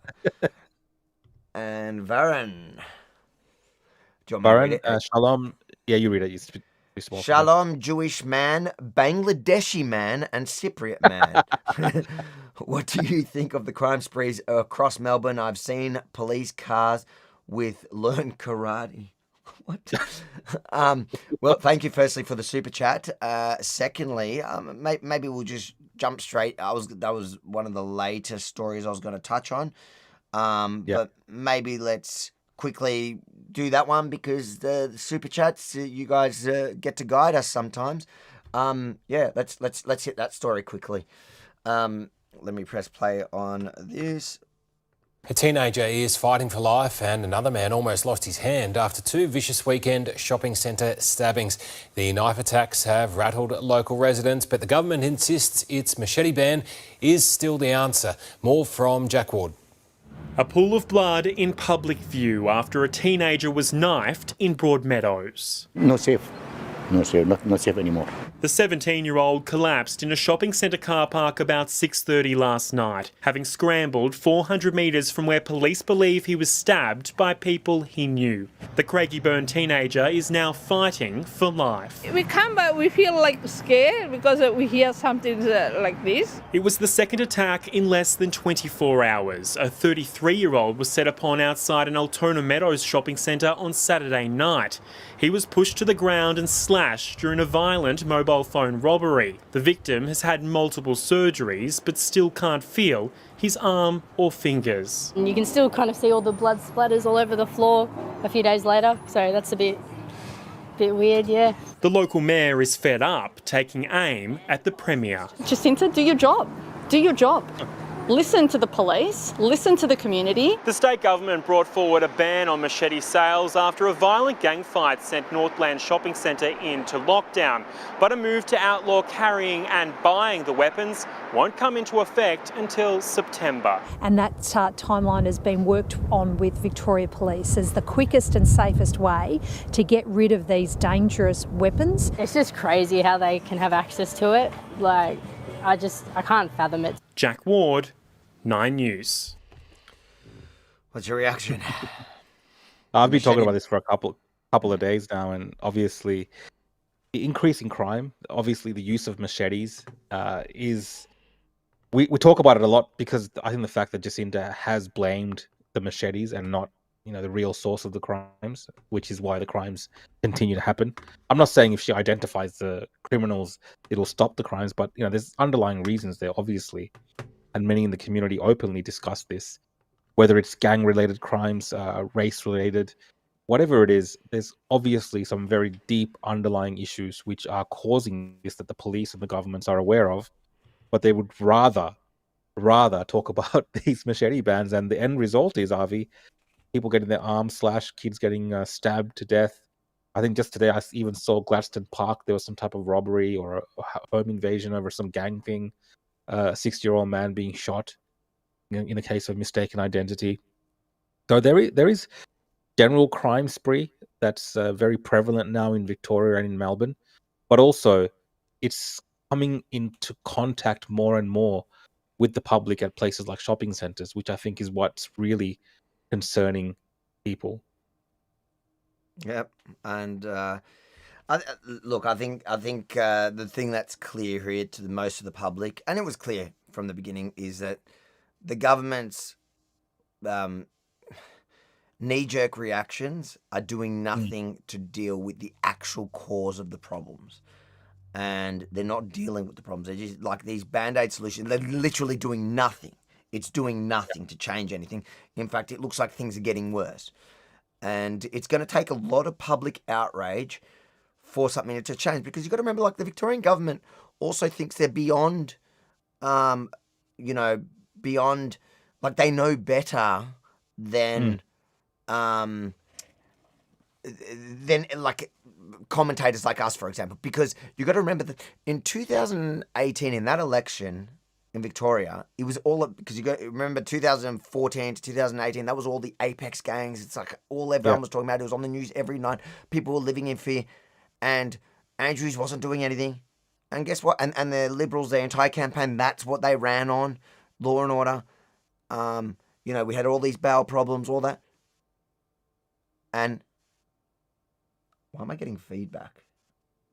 I think it's not feedback, it's funny noise that I think I might be getting from your mic. I don't know. Anyways, I hope it's not coming through to other people. Do you hear that? No. Oh, okay. I don't mind that, just me.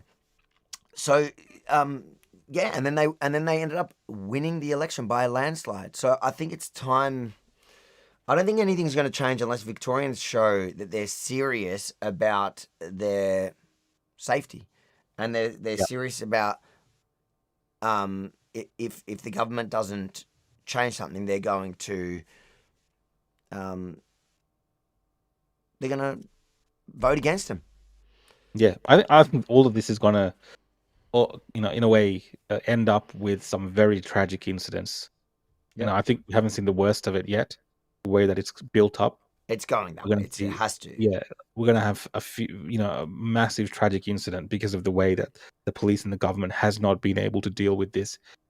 And honestly, like, we know what's happening in terms of the demographics of the individuals involved. I think the government needs to now step up, start putting some ultimatums out there for these communities, potentially, even talk about things like working with federal governments to ban immigration from certain parts of the world where these problems are arising from as well.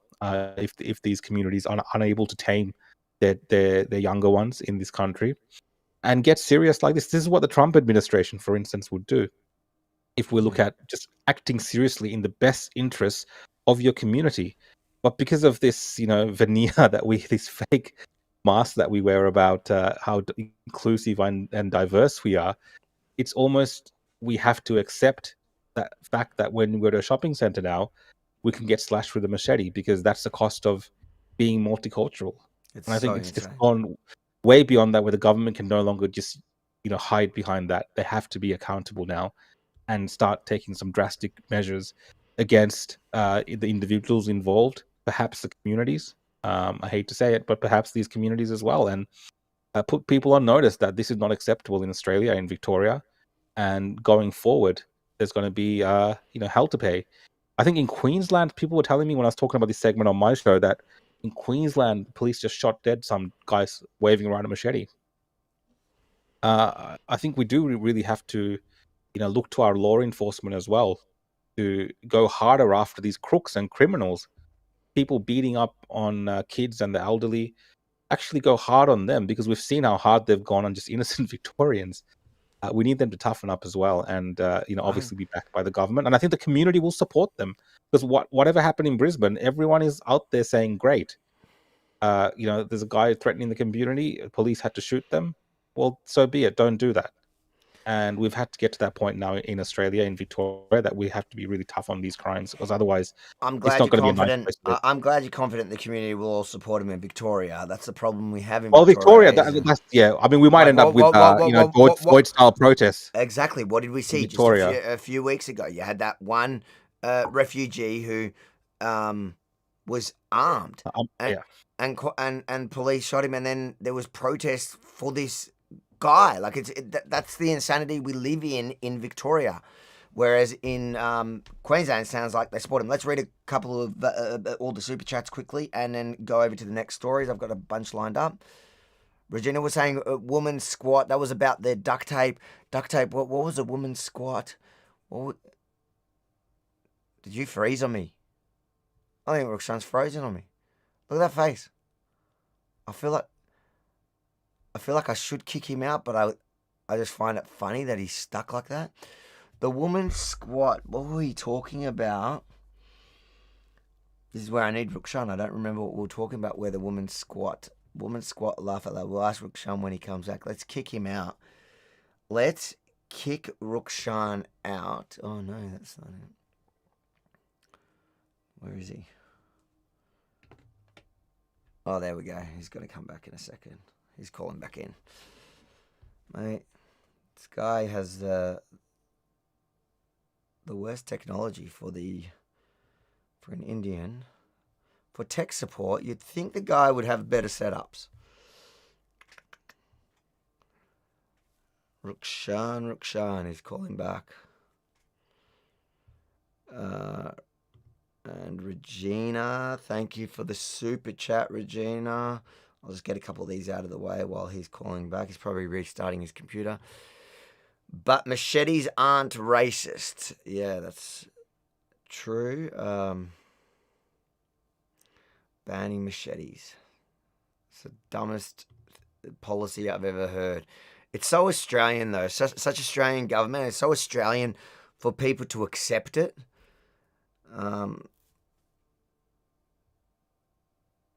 Let's read that. Avi Stupidas, thank you for the super chat, mate. Avi, you would agree that you could do more damage with a cricket bat. Do we ban cricket bats? Machetes are not the issue. Machetes are definitely not the issue. I don't know necessarily if you could do worse damage than a machete. Look, you can kill someone with a cricket bat. You can kill somebody with a machete. You can kill someone with a fist. You can kill somebody with a kitchen knife. And your point that you're making there is true. It's not the weapon that's committing the crime. It's not the whatever device or utility they're using to commit the crimes. It's the criminals.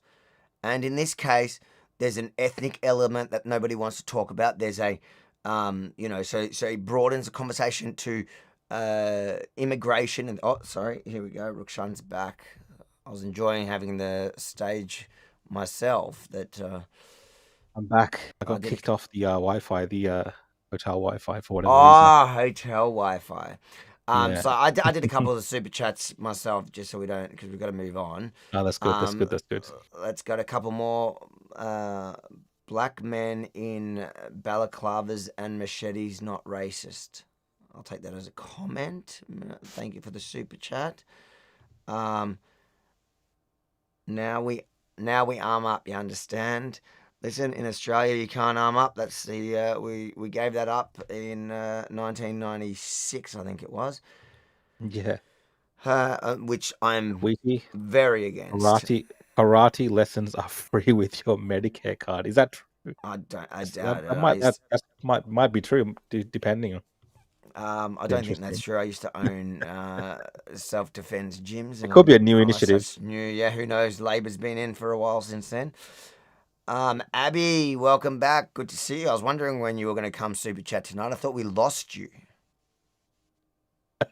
I'll read it because Rukshan's on his Thanks, Abby. Seems like Australia are getting the machete-wielding immigrants and the UK are getting the pedophile rapists.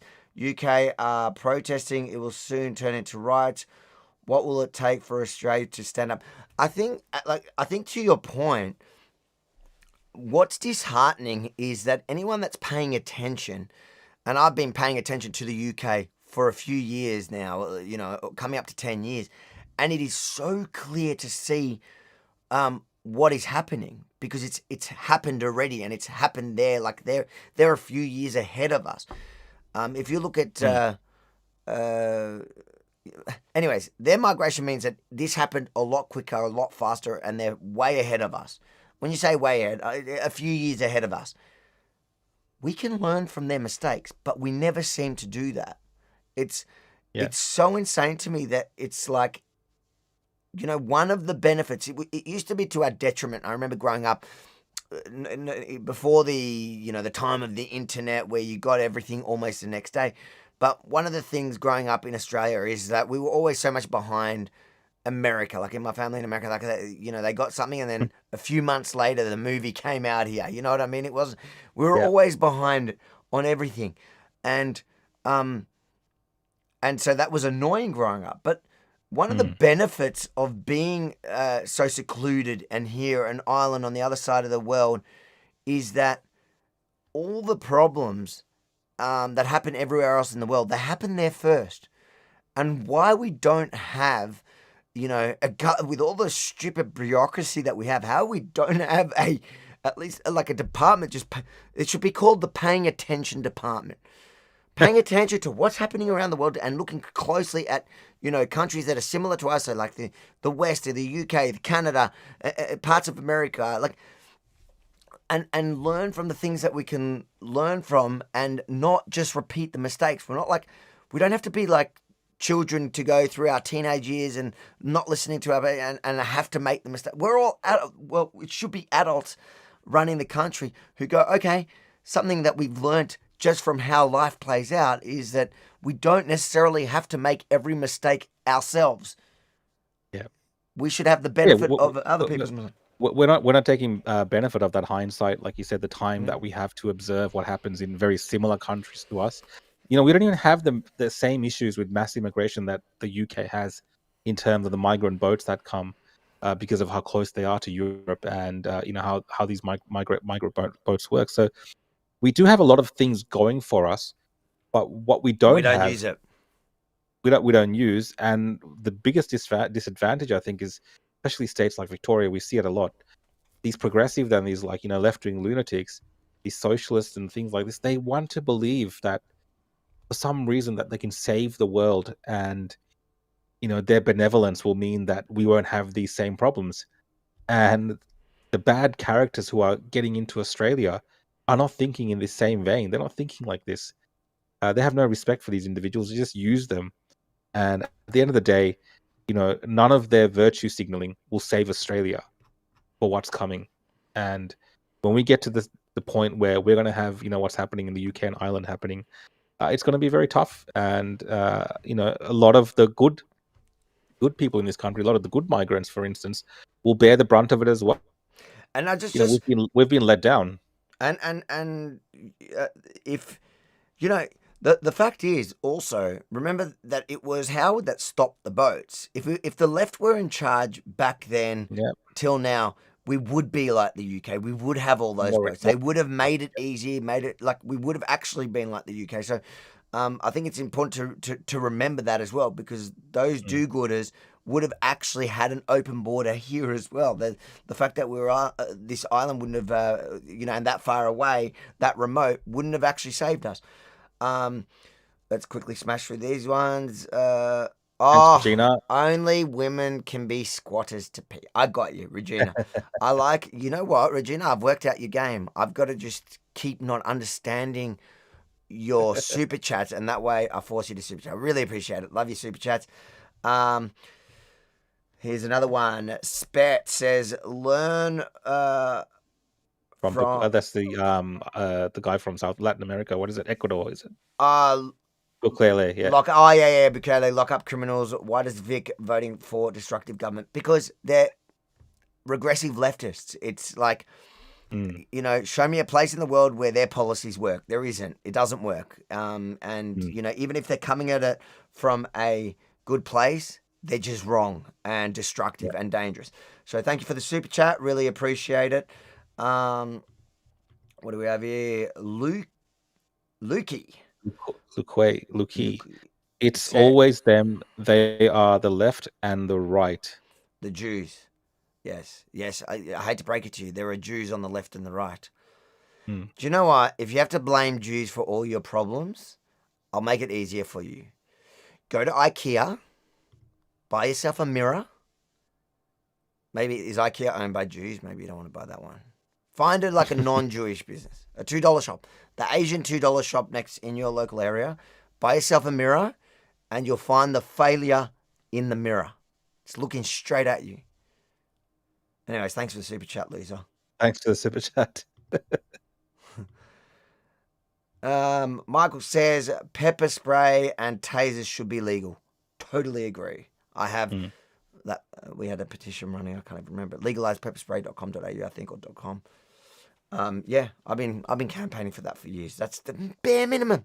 Bare minimum. I think the government is happy to make our streets so dangerous by importing, the problems from overseas.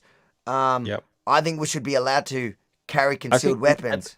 At least let's, as a concession, at least in your house, you should be able to keep these weapons. Well, castle law, that we should have like a castle law with firearms. Yeah, I agree. Let's move on to quickly the other stories that we have. I'm not going to do this one again too much. Essentially, this was the Nick Patterson, who was that COVID hero, and he's got another protest this weekend in Melbourne.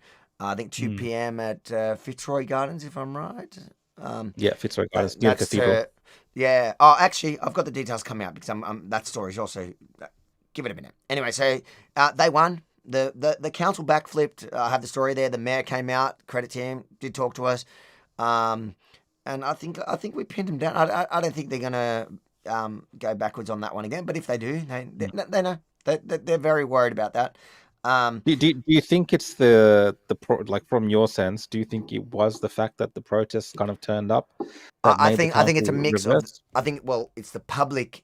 It was the public outrage, and then the day that the protest was announced, the next day they made sure to announce that it had been taken off the agenda, which wasn't really clear. They said postpone, and that's what kind of I held the mayor to, like, what do you mean postpone? So are you just going to vote on it next week? And then he explained no.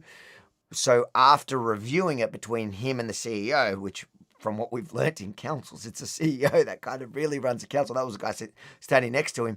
But the mayor's just generally the face of it.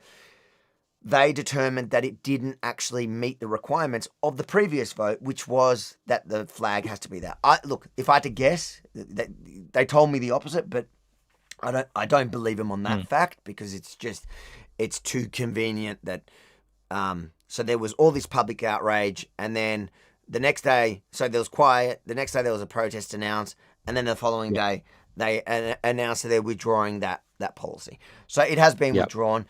So the only way it can be reintroduced is if they abide by the initial vote, which was that an Australian flag always has to be front and centre. So, which essentially means they won. All right. If they didn't, then there'll be a change to that, and I'm sure the protest will kick off again. But the next day, I was sent in Glenara Council. Yeah, never ends.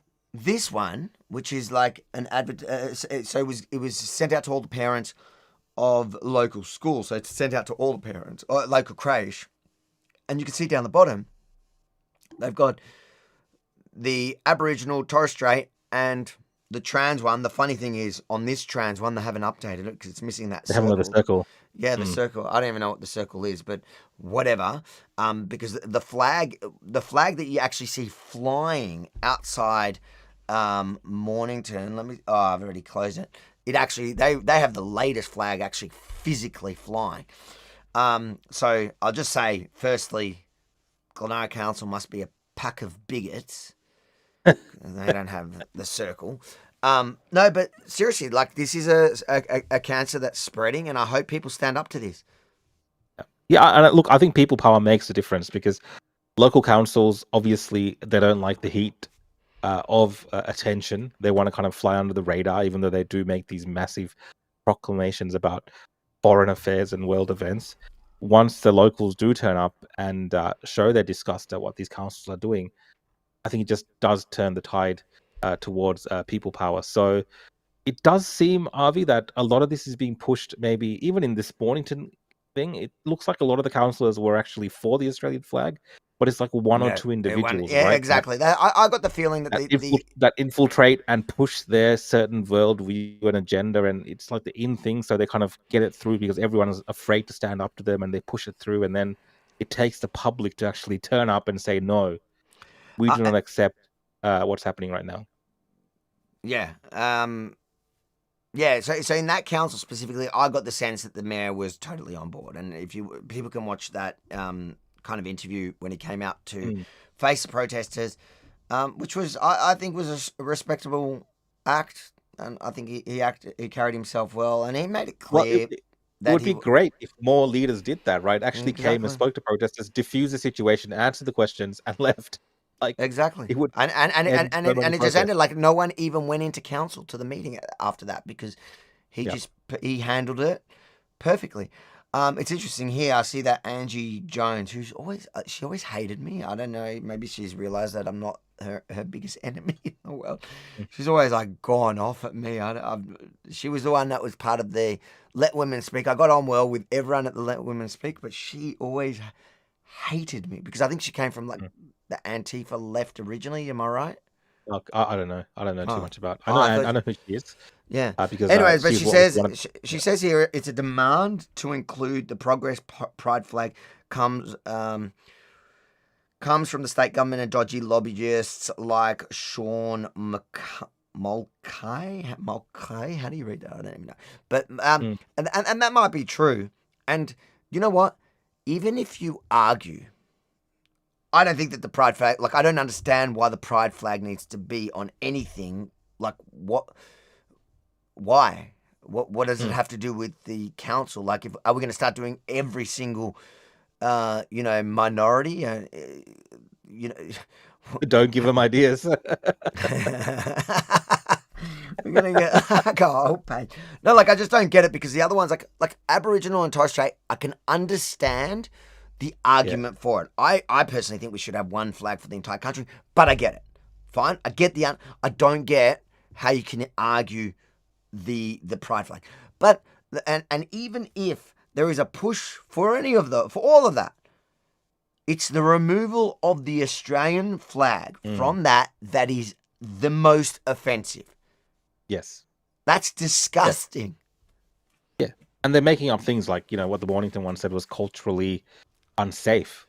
So it's gone from, the historical reasons to now it's culturally unsafe for, even new people or these different groups who have now emerged. Like you said, they keep adding on different, circles and things to that flag. So it becomes culturally unsafe depending on what groups decide that come in the future as well. Like, really, how can you function as a society like that? It'll be interesting if guys, you can always message stuff into us by email. So avi@rebelnews.com if you want to send me a tip, or on Twitter, or I don't know, whatever. Try. I'm not that great at the communication, but if you send me emails and put tip in the subject, an important tip or whatever, might more likely see it. But reach out to the Glenora Council. Ask them. I'm gonna put the it'll be interesting what their explanation. I'll put in a media request with them, and if their answer's not satisfactory, maybe I'll pass it on to Nick and that, and maybe those guys can organise something, because I think that we need to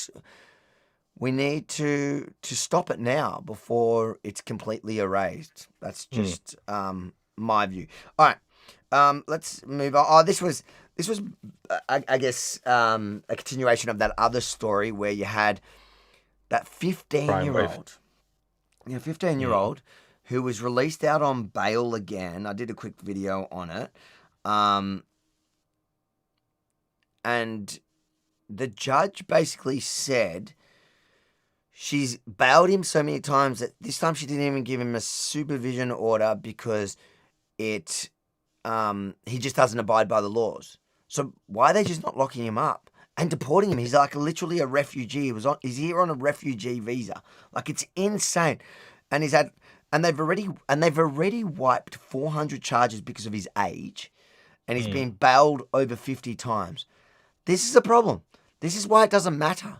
This is why we've become the crime state. It's because there is actually no punishment for committing violent offences. This guy's been this like teenager, 15-year-old refugee, has been up on 400 charges that were dropped because of his age. But then he's out on bail, and the judge says that he's gone out immediately and committed like home invasions, car thefts, robbery, like violent crimes. And then her answer to that is, well, then I'm just not going to give him any restrictions, any supervision orders, because he's just not going to basically beg his belief. Wrong approach. He's obviously telling his friends as well, there's no consequences. Look, we can go do crimes. Eventually they give up. Like, that is the kind of society that we're setting up. When in reality, we should have, this kind of alligator Alcatraz or an offshore detention facility, send these criminals, especially those who are not citizens, deport them, and then find willing countries perhaps that might want to take them as asylum seekers because, Victoria, Australians, we're sick of it. We don't want this crime anymore. Couple super chats and move on to the next story. Thanks, Regina. Again, let's blame Trump. Yeah, let's blame Trump. Let's blame Trump for everything, Regina. I should actually ask you, what do you want to blame Trump for? Because then Regina will have to explain her comment. That's the trick. Look, Sean. Tree Top Music says, okay, this actually, just wait 1 second. It leads into the, that's a segue into the next one. I'll do that one last. Equity, we tried to work this out last time, says maybe Lynx Africa is meant for self-defense. That is a racist but funny comment. Please don't be racist in our super chats and get us banned. Hold on, there's one more. The Mad Jedi says, thank you for the super chat. Appreciate what you guys are doing for our country. Great conversations. Should be more of them. Really appreciate your support and your super chat and your kind words. And I agree. I think more conversations is what's needed pretty much everywhere, every time. Yeah. And, okay, so Treetop, we're going to go back to you. Thank you for the super chat. RC,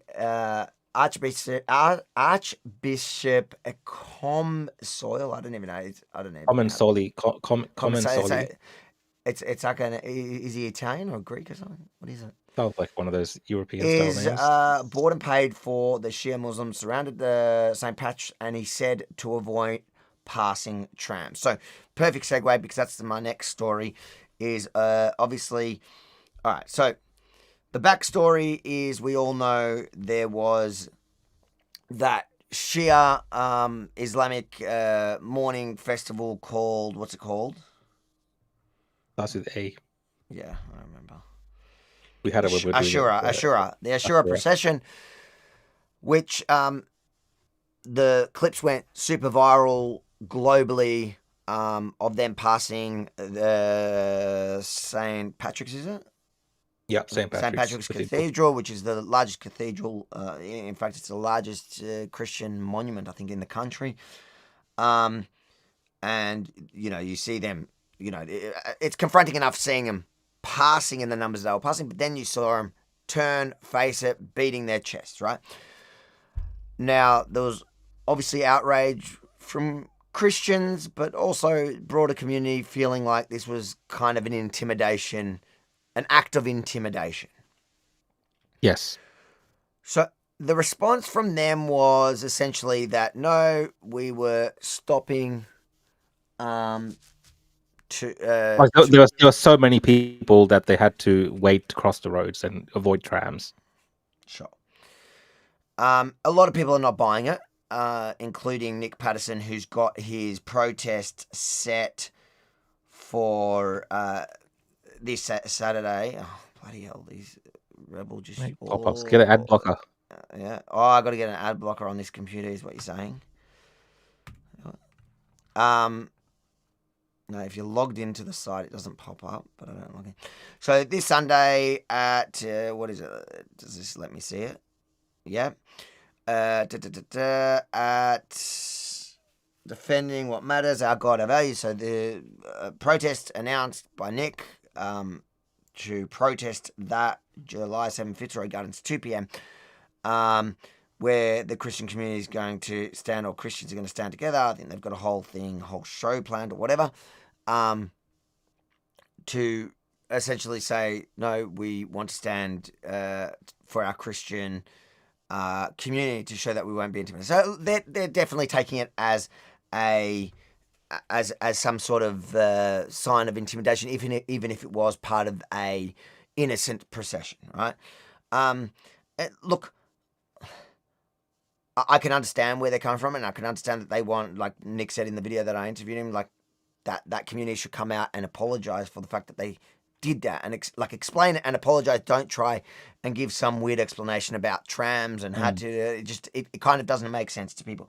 Now the Archbishop has come out and basically supported the Ashura community, or whatever they're called, the Shia community, saying and basically backing their claim, which is weird because when protests run by there each week, the traffic's blocked off for hours as they pass. So I don't understand the whole trams argument. The trams just in the middle, and they were kind of on the side. So it is a bit of a weird explanation as to why they had to turn right there, face it, beat the chest right there. It doesn't make too much sense. I guess maybe they're not explaining it well enough. I think they certainly should, I would say, apologize to people that were offended by it, because imagine the shoe was on the other foot. I don't think they would take it too kindly to it if, you know, a group of Christians faced it with a cross to a mosque or something. But the weird thing is, and if the shoe was on the other foot, would the imam come out and the sheikh come out in support of the Christians doing it? I highly doubt it. No. But this Archbishop, he has form, right? He was a vocal supporter of the Voice to Parliament. He's woke. He's a virtue signaller. And this just goes to show how out of touch he is with the broader Australian community, but certainly the Christian community. You know, he was in support of the Voice, where I think, what was it, 75% of the country was against it, right? So he's in the minority there. He also endorses, like he runs these full endorsements, and you go to the Rebel News story on the website at the moment because it gives you all the links to where he endorses like the climate change agenda. It's just like woke virtue signaling. So he is a bit of a leftist, and he's saying that the Christian, so he's taking the sides of the Islamic community over his own Christian community that are outraged. This is what when we talked about this about 3 weeks ago when this came out, this is kind of what I mentioned, where the church itself has become woke in many instances and have turned people off from visiting these type of churches. Again, it's not all churches, obviously, but there are dwindling numbers of attendance at traditional churches like this particular cathedral. When you look at, you know, historical data, dwindling the types of people that attend. And in this instance, you do have people who have become more impassioned by the fact of what they saw and what they witnessed. And like you said, some people, rightly or wrongly, they're very entitled to see it as an act of intimidation based on the visuals alone. They want to hold a peaceful gathering and a peaceful protest of sorts to show support for their heritage, for the church, and the things that they feel like should be the Australian standard or values in this country, which is a predominantly Christian nation, right? So to that, the priest then will come out and say, hey, don't do that. You know what I mean? It's almost going that extra step to say, don't show your faith, don't show support for your religion, don't show support for your heritage. We are better than that. We are more benevolent, so we can step away and walk away from that. But this is, I think, the problem that the West has faced for a long time. By not standing up and by not showing their strength in numbers, other sides, you know, not just Islam, other religions as well, don't do that. You know, if this was, like you said, the other way around, there would be a massive congregation of Muslims, for instance, coming to the mosque the following week to show support for that mosque and to show support for the Muslim community who have been offended by something that's happened there. Like, this happens. But for whatever reason, even the clergy push Christians away from the church and from defending themselves in the West. And I think it's made the West weaker overall, and it's to the detriment of, stabilizing the West on these Christian foundations, which have done so well now for thousands of years. And, in Australia's case, a few hundred years, but at least it has rooted this country in moral and ethical worldview, which has helped us become the nation we are today. So those things have to be defended, Avi. Those things have to be fought for. And again, like I want to emphasize again, it is the churches, pushing people away from the church, from showing this type of loyalty to the church and the country. Yep. And that's coming from you. You're a Catholic, so you can speak to that. I dare say if that had happened to a synagogue, there would. Well, I saw what had happened to the Adas synagogue. There was Jewish people going there all the time. Yeah. They were, really supporting that community, like by showing their force in numbers. And typically, that's what religious groups will do. But for whatever reason, Christians and Catholics have to keep quiet and stand at the back and let their virtue and their holier than thou attitude of the clergy. Apparently, they will represent them, but they don't represent their interests all the time. Well, one Christian that's not going to go quietly, and it seems like he's making this more his mission at the moment, is Nick. And I've found Nick is one of those people. We've been bagging out people that are not consistent, that are captured by audiences or trying to get popular rather than stand on principle. Nick is not one of them. Nick is a principled guy, and I personally appreciate him as a person and as an activist from COVID times until now. So that protest, you can see the details. Nick Patterson is running it. It's set to begin at 2 p.m. this Sunday from Fitzroy Gardens. The details you can probably find at fightcorruptpolice.com.au. I imagine that's Nick's site. But it'll be on, I guess, Nick. Oh, no, I don't know. But the details are there. All right, let's move on to, let's just check what I had here quickly. I want to pivot onto a completely different story because this is interesting and it's funny. Let's just watch it. It can explain itself. French President Emmanuel Macron and his wife Brigitte are suing right-wing podcaster and conspiracy theorist Candace Owens. The defamation lawsuit filed today in Delaware claims that Owens has engaged in a, quote, relentless and unjustified smear campaign against the couple. The complaint goes on to allege that Owens spread outrageous conspiracy theories that France's first lady could be a man. Even he failed just to say he was confusing himself. This is such a funny story. Like it's we'll unpack it in a minute. It's funny on multiple levels. The Macrons are related in committing incest, and that the Macrons, the couple, is being controlled by the CIA. Obviously, those are deranged claims. In response to the filing, Owens posted a screenshot of a news story about the lawsuit on her Instagram page and wrote, "I will be coming for this wig today. Stay tuned." Owens has, of course, a history of all sorts of deranged conspiracy theories and vile anti-Semitic rhetoric. She was temporarily suspended from YouTube for anti-LGBT comments. Joining us now to discuss is Tom Clare, the lawyer for the Macrons.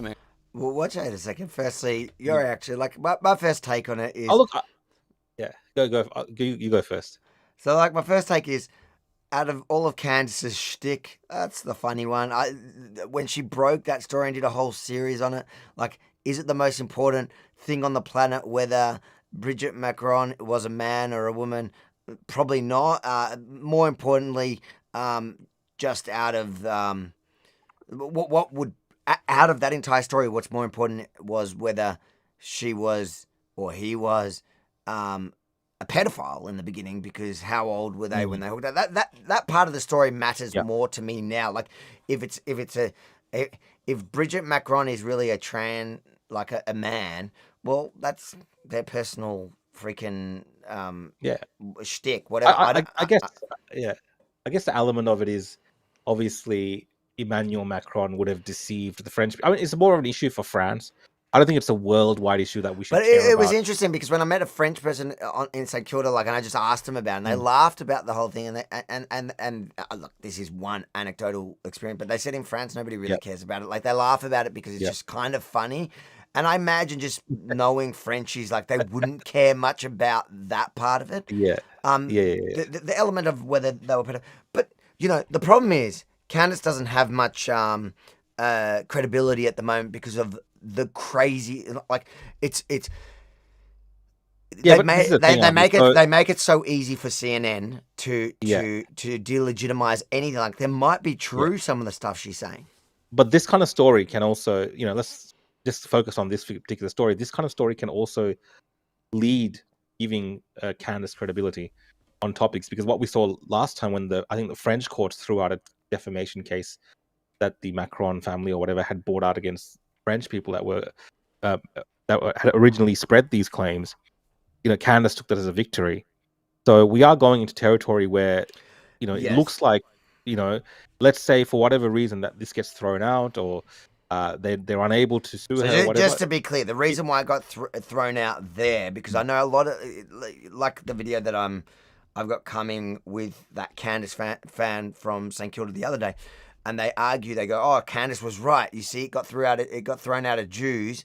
I'm reading some. Got thrown out of court. I've just seen Jews. It got thrown out of court and confirming that it was a man. It's not what happened.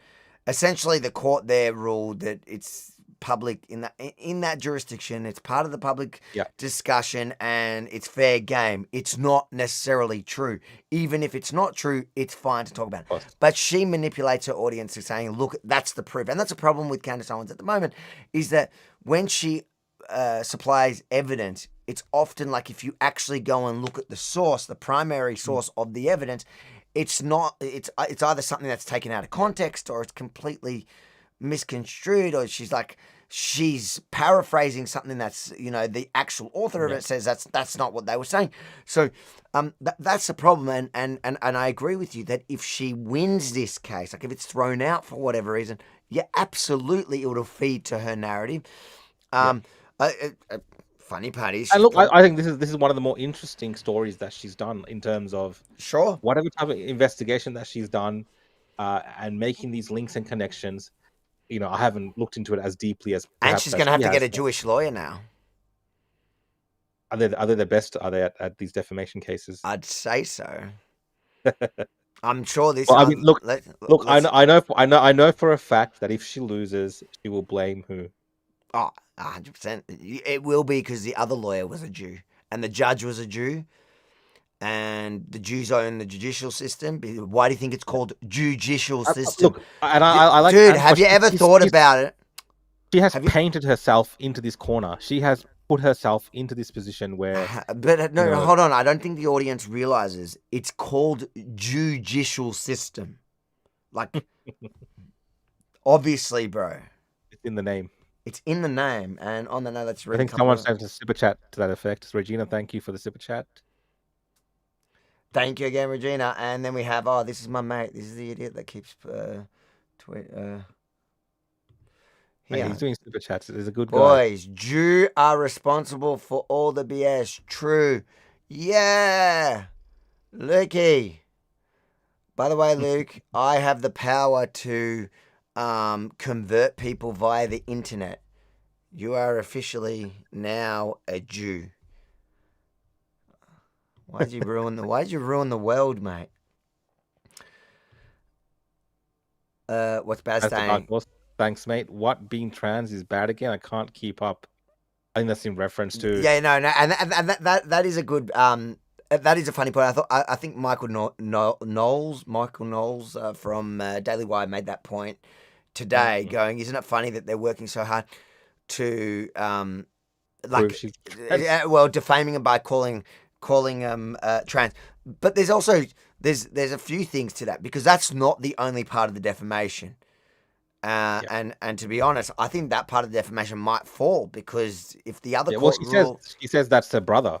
She says that's the brother. She says that. Yeah, so she's making that. That's true, and then it's also that the CIA runs them and all that other shtick. We'll hear from their lawyer in a second, but it is a funny point. Like, it's insinuating being trans is bad by saying that it's defamatory to call me, because it can only be defamatory to call somebody something if it's negative.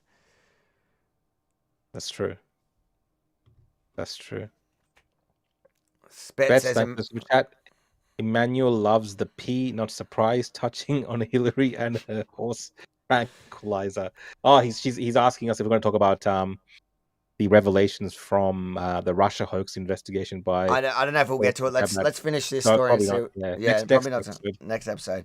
All right, I just want to hear what this lawyer. I haven't watched this. I want to hear what their lawyer's saying. Well, and Brigitte, and we should note that if people recognize you, they might remember you from the Dominion case suing Fox News for defamation, which resulted in $787.5 million. And I want to say that is dangerous already. That's a bit scary. Yeah, because that's the lawyer that took down Tucker, and I don't know who because the defamation case in France, like, was it who knows what the legal team they used? This guy is the real deal. Took down Tucker. Tucker lost his job from Fox because of that. Settlement from Fox, but who's counting? So the lawsuit claims that this I love how CNN just gloats. They're such children. Sniped them. Been a year-long campaign by Candace Owens. Why are the Macrons suing now? Like, what changed? Why sue now? Well, this was really a last resort. We have attempted to engage with her for the last year, putting evidence in front of her, request after request after request, that she just simply do the right thing. This is not a legal thing. Do the right thing, tell the truth, stop spreading these lies. And each time we've done that, she mocked the Macrons. She mocked our efforts to set the record straight. She refused to retract what she had said. She started a merch campaign. She's selling T-shirts mocking and celebrating her defamation of them. And enough is enough. It was time to hold her accountable for this campaign. So your lawsuit alleges, quote, every time the Macrons leave their home, they do so knowing that countless people have heard and many believe these vile fabrications. It is invasive, dehumanizing, and deeply unjust. Some people out there might think, really, the first couple of France can't leave their home in France without worrying that people believe the deranged nonsense from this American podcaster? Yeah, what people don't really understand, and a lot of people can go on TV and talk about the president, talk about the first lady, pundits can get on and talk about them, but what people forget is these are human beings. These are a married couple. They have a social life, they have a private life together, they have the same feelings and the same hurt from these sorts of defamatory statements as anybody would. And it does have a material impact on them. It is, it's incredibly upsetting to have this said year after year. And this sort of falsehood is a cancer. And it metastasizes into, obviously, the media, but it also metastasizes into other circles that they're running in. They get asked about it, of course, even in the circles that they run in. They get asked about these campaigns, and they shouldn't have to go through that. It's pretty horrible. She also engages in Holocaust denial and all sorts of anti-Semitism. She just posted a video reacting to the lawsuit. She calls it a, quote, obvious and desperate public relations strategy. What's your response? Well, first of all, I'd like to thank her for that reaction to the lawsuit. She's only helping us with our claim for punitive damages by expressing no remorse and obviously doubling down on these falsehoods. But I don't think she's going to feel the same way about this being a public relations stunt after her deposition and after she has to sit for trial. So you're alleging that Candace Owens made these allegations despite knowing that they were... Where are they suing her? What jurisdiction is that? Delaware in the US. That's not good for her. No, but I thought America's like free speech protections, their protections, about not defamation though. The standard of defamation has to be very high. I believe it's high. I think it's high. I don't know. I don't know what they got on her, because this is different. Because what he's claiming is that they have provided materials to counter the claims to her, to counter those claims that she's gone on to. And you know what? Just watching the way she operates on other stories that I know she's lying about, I lean to believing that she's ignoring evidence that doesn't suit the narrative she wants to tell. And she, like, I think she didn't think I don't think she really thought they would sue her. But although they have sued before, I don't know when they filed that first lawsuit. Does she? The problem is, like, I don't know what the jurisdiction there under that jurisdiction, because people shop around, but they've got a proper legal team that know what they're doing, and they would have specifically chosen that jurisdiction. So were false. I don't know that she knows they're false. I mean, she says a lot of crazy, just completely insane, hateful stuff about Jews, about the Holocaust, I don't know what she knows to be true or not. She says a lot of lies. How do you know that she's lying as opposed to a deeply disturbed individual? Well, she could be both, of course. It's one of the reasons why. How do we know she's... Why don't they just prove? They could just prove she's a. They could prove she's a female easily. Like, Yeah, but I think the way that they want to do it is very invasive. Like, just her, like what I'm hearing from people online who support Candace is like they want a publicly recorded video, test of her by a gynecologist or whatever to determine it. Like, that's the standard that people are asking for. They could just supply a chromosome test, can't they? Yeah, but apparently that can be faked by the president of France, and just to hide this massive secret. Oh no! Well, I guess the way to do it here, which could just be like maybe I don't know if they don't actually believe that they can win the defamation, but they can prove through the court that it is a woman. That might be enough for it. Yeah. But yeah, that's true.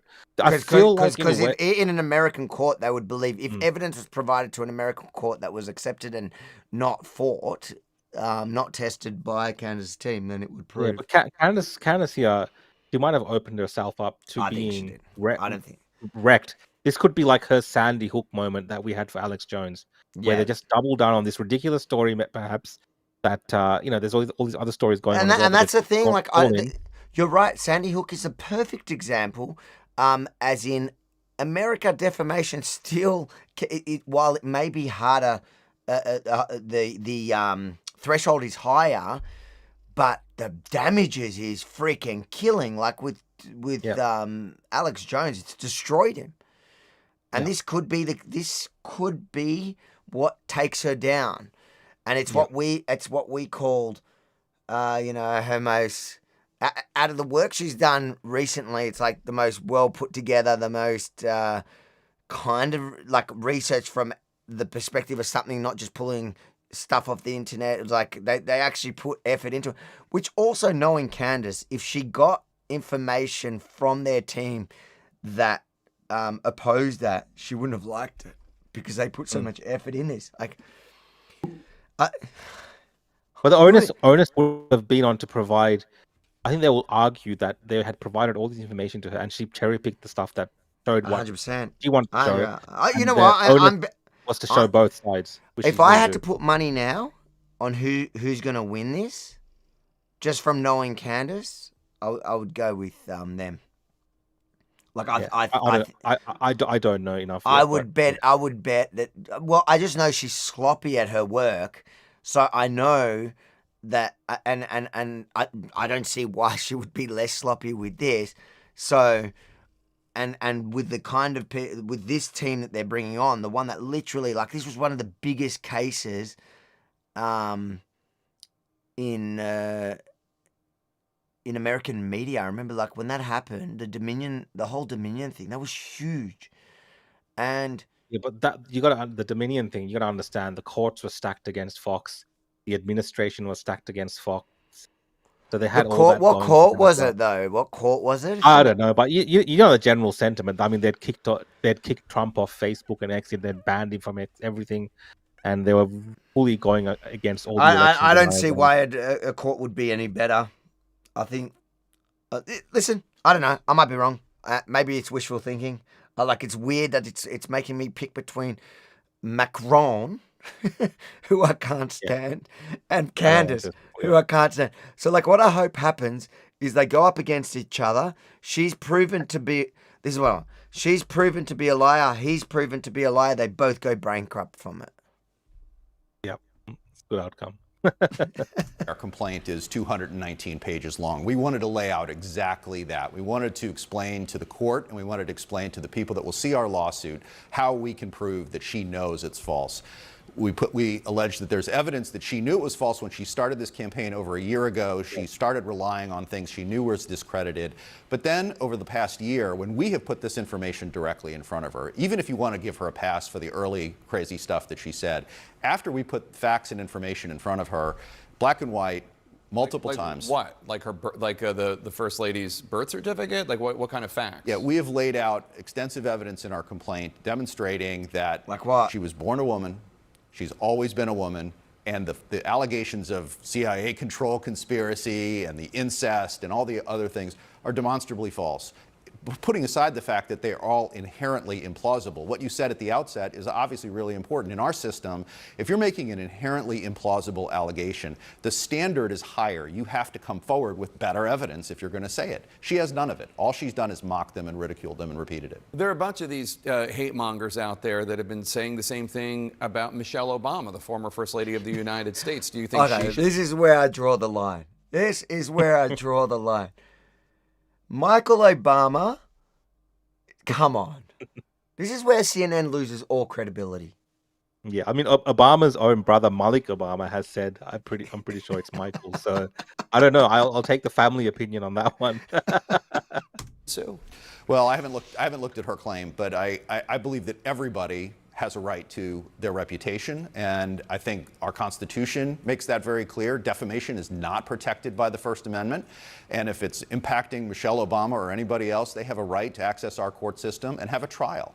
In our system, that's the way we determine truth or falsity. We do it in court, we do it with rules, we do it with legal standards, and it's a place where evidence matters, and that's why we've taken Candace to court where we can actually have a trial on the truth. You're asking for punitive damages. How much money do you want, and do you want her to apologize? Well, we'd love an apology, of course. A court can't order her to apologize, and based on her conduct, especially today, we don't expect her to do anything other than double down. We'll put forward our damage claim at trial, but if she continues to double down between now and the time of trial, it'll be a substantial award. Well, can you give me an idea? Are we talking about, I mean, the last time you were involved in something, the settlement was $787.5 million. That was Fox News for their many, many lies about Dominion software. Fox News. This guy's loving it. Are you looking for that kind of settlement? She doesn't have $787.5 million. Well, you look at what happened with Alex Jones, and there are juries understand. Juries understand that there is an inherently large value to somebody's reputation, and if you're going to say these vile things, and if you're going to repeat them to a significant audience, as she has over 5 million followers. And her lies have metastasized into actual publications. So we see other publications that pick up on it and they report on it. And when you ask them, when we reached out to them and say, what's your basis for this? They point back to her. What are the other publications? They're detailed in the complaint. We've seen Newsweek, and New York Post, and others have pointed to her as the source of their reporting on this. But they're asserting it as if it's true based on what Candace Owens is saying? They repeat what Candace has said, and they cite her as a source. And so when they fall back on her, but she is at the epicenter of this campaign. That's why we picked her. That's why we're going for her, is because she is the one whose lies are metastasizing and spreading. And she, under our system of defamation, is liable for all those republications. Are you not worried at all that the fact is that this is a disturbed individual, Candace Owens, who loves attention, loves the fact that we're talking about her on CNN? She doesn't, whatever happened to her as a child, like, she doesn't care that the attention's negative, she just likes it? Yeah. And you're bringing her more? Yeah, I mean, it obviously goes into the mix, and we did not do this as our first choice. But Jake, if that mindset allowed the Macrons to sit back, that's how disinformation takes root. Right. That's how disinformation wins, is you've got to take that first step, and you've got to take a principled step. And I applaud the Macrons for their courage in taking this on. All right, Tom. I applaud the Macrons for taking this on too. Sorry, I'm on the Macron side on this. I hope they win this case. I just hope, you know what? I just want her to be expired. I don't care what the damage is. I just want people to see plain as day that she makes shit up. And I think no matter what, it sounds like she just does. Like, I feel like in this, they wouldn't be taking it to court if she just didn't. And not at this level. I think she's going to be embarrassed. She would not make a good witness, although I doubt her legal team's going to allow her to go on the stand. She'll make a really bad witness because she's so arrogant and cocky and condescending, and everything's really just. I don't think she's going to end up having the evidence to back her. Yeah. What's that host's name? What's his name? The host. Jake something. Jake. Yeah, but side point. Out of the filings, I saw Stephen Crowder posted this, which I found hilarious, right? Because, did you see this one? So there was basically, it says here, the plaintiff, Brigitte Macron, is a French citizen, spouse, woman, whatever. And then the next one is defendant Canada is a citizen of the United States, resident, and... The dual citizen, yeah. Yeah, so she ended up and also holds British citizenship. And the reason why that's so freaking funny is that this is Candace Owens. This is how full of it she is. This is her. She's like, we shouldn't even allow dual citizens in the media without being required to tell people that they are paid for propagandists to advance the interests of another state. It's like, just because they're dual citizens, which, if you apply her logic back at her, that's like kind of the joke that I was making today, is that she should have to declare she's a propagandist for Keir Starmer, because that's like what she says. You know, if you're dual citizen with Israel, you're a propagandist for Bibi Netanyahu. This is a thing about her. She is so dishonest that, like, when you tell me which side, because I know, you know why I absolutely picked the Macron side. In the Macron, as much as I don't like them, they're gone soon. Their reign is almost ended. They're done. This is the end of the Macrons for us.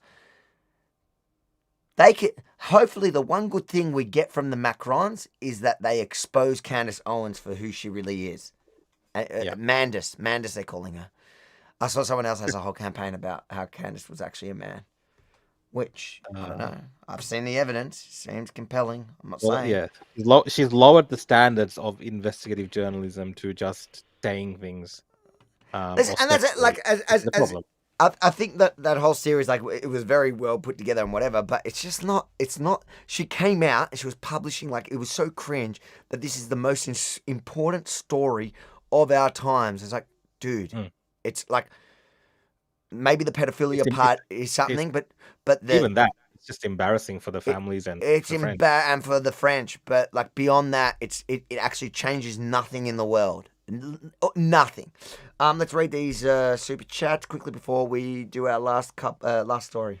Catherine, thanks for the super chat. Miss Macron is that a rat? I don't know. I'm on the Macron side. Stop it. I'm on Macron's side. I didn't care. I didn't care if it's Bridget, Catherine. Brian. I'm on Macron's side for this one. Sorry, guys. Bradley, hi guys. Just wondering if you've reviewed the Bibi files. No, sorry. No, we have not got to the Bibi files. I keep it. Everyone can. We should do it. We should watch it. If you don't do the Bibi files, people are going to be more suspicious. I want to see who made the Bibi file. Like, can we watch it live in a watch party, or is it somebody's? Okay. I got to see who made it. Whether we're going to get a copyright for doing it. I'm not opposed to watching the Bibi files. Like I said to you, I'm happy to watch the Bibi files. I don't even care if I don't like Bibi at the end of it. Yeah. Abby, thank you, Abby, again for the super chat. Candace is the perfect example of why hormonal women shouldn't make important decisions. I wonder if my wife's listening in tonight. I say this as a hormonal woman who respects my hormones, what my hormones do to me. Abby, listen, I think you're a lot more self-aware than definitely Candace or Mandis. I'm not going to be commenting on that. As I'm not a woman, I'm not going to be commenting on that one. I can comment on that one. We'll take it as a statement.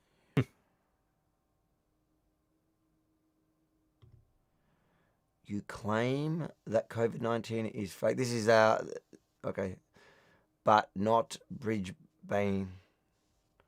I didn't claim COVID-19 is fake either, though. Dude, Lukey, that mirror. You've already spent more on super chats than the mirror would cost you. Look, I don't understand how people can. I mean, I understand the speculation now about Bridget Macron, but I don't understand how people who are removed from it by just watching Candace can now go out and definitively say that she is a man. We haven't seen anything definitive, to be honest. I mean, there's circumstantial stuff that Candace has put out. Appearance-wise, perhaps you can make these kind of cases. But we haven't seen anything concrete, and I think maybe this court case might show us something. I don't know. I'm excited for the court case. I got to say, I'm excited for the court case. Rock Spider equals pedophile is. She's a wreck. Yeah, look, I think more than being a man, than being a man, the fact that Macron was, like she was like Macron's teacher. He was like 15 or something when she was like whatever, like in her 20s or 30s when she hooked up with him. Like that stuff is a bit freaky. But then again, the French are known to be a bit more on the weird side when it comes to their relationships. So I don't know. I'm not French. Maybe that was like normal back then in France, and that's why everyone in the country accepts it as normal. I don't know. We're just applying a different lens to it. All right, last story before we end for the night, mate. This is just, I don't know, reaction. The alleged driver of a fake Chinese cop car with the word police misspelled has faced court. He was arrested in the city's inner west after police made the peculiar discovery of his car parked on a busy street in Strathfield. Tom Saker reports. Good afternoon. The Mercedes-Benz, which was covered in Chinese insignia and a misspelled police, has been issued with a major defect notice. It cannot be driven until those stickers have been removed. Police say they haven't towed it away as evidence. It was here yesterday, now it's gone. The man police believe is responsible is 20-year-old Kun Lang Lee. He was asked to enter pleas at Burwood Court today after allegedly impersonating Chinese police with insignia. He told the magistrate he's still seeking legal advice. The 20-year-old is facing 8 charges, including deceiving a member of the public into believing he was a member of the Chinese police, carrying weapons, including a gel blaster, and using a fake disability sticker. Police say he was trying to make members of the public believe he was from the Chinese consulate. It's not yet clear what his motivations were. Inside court, he required an interpreter. Outside, he repeated 2 words in English. Do you believe that you're a police officer? No comments. According to the police charge sheet, the only sign he was meant to be displaying on his car were his P-plates. They were nowhere to be seen. That is... Look, I mean, if he hadn't written police in English, I don't think anyone that wasn't Chinese would have picked up on it. The cops would have had no idea if they had pulled him over. It could be an elaborate scheme by this guy to park in, the Chinese areas around Victoria, like Burwood, for instance, and not get parking fines just by scaring the locals. Like, I just love how he spelt police. P-O... What was it? P-O-I-L-C-E. It was brilliant. Bizarre story. I'm just going to follow that one out of intrigue. But apparently there's been more and more of these, like, Chinese police vehicles being... I don't know. Something's going on. There is a serious side to it as well, because I have seen those stories of... Well, that was more so during the Hong Kong stuff. I saw a bit of that. Yeah. People were being pressured. Families were being pressured here. Students were being pressured. So I don't know if there's those kind of things going on. And Chinese authorities are keeping tabs on Chinese citizens here, who they have certain obligations to the CCP. I don't know. We don't know what happens, because a lot of this happens in a different language in our country, and we're not privy to what's going on. Like I said, if I saw that car, I would just think it's a Chinese business until I saw the police sign. 100%. On that note, thank you everyone for tuning in. Make sure before you leave, hit that like, subscribe to the channel, hit the notification bell, share the live, encourage others to join our lovely community. One more super chat. Spet says, Emmanuel saw something concrete. You guys are mean. Lots of love. Thank you all for joining us. Rukshan, where can people find you? They can find me on X at The Real Rukshan, and on my Facebook and YouTube at The Real Rukshan. Guys, I do a weekly, 2 weekly shows as well on Monday nights and Wednesday nights. We're not doing the Opposition podcast, which is on Tuesdays and Thursdays. So they can find me on those platforms and join in if they want to just hear me talking without Avi interrupting all the time and going off on tangents, which he has to do because of his associations with the Mossad. That's what I get paid for. Guys, love you. Follow avi.com, and that's got all my socials, everything there. Take care. Have a safe weekend, and like, share, subscribe.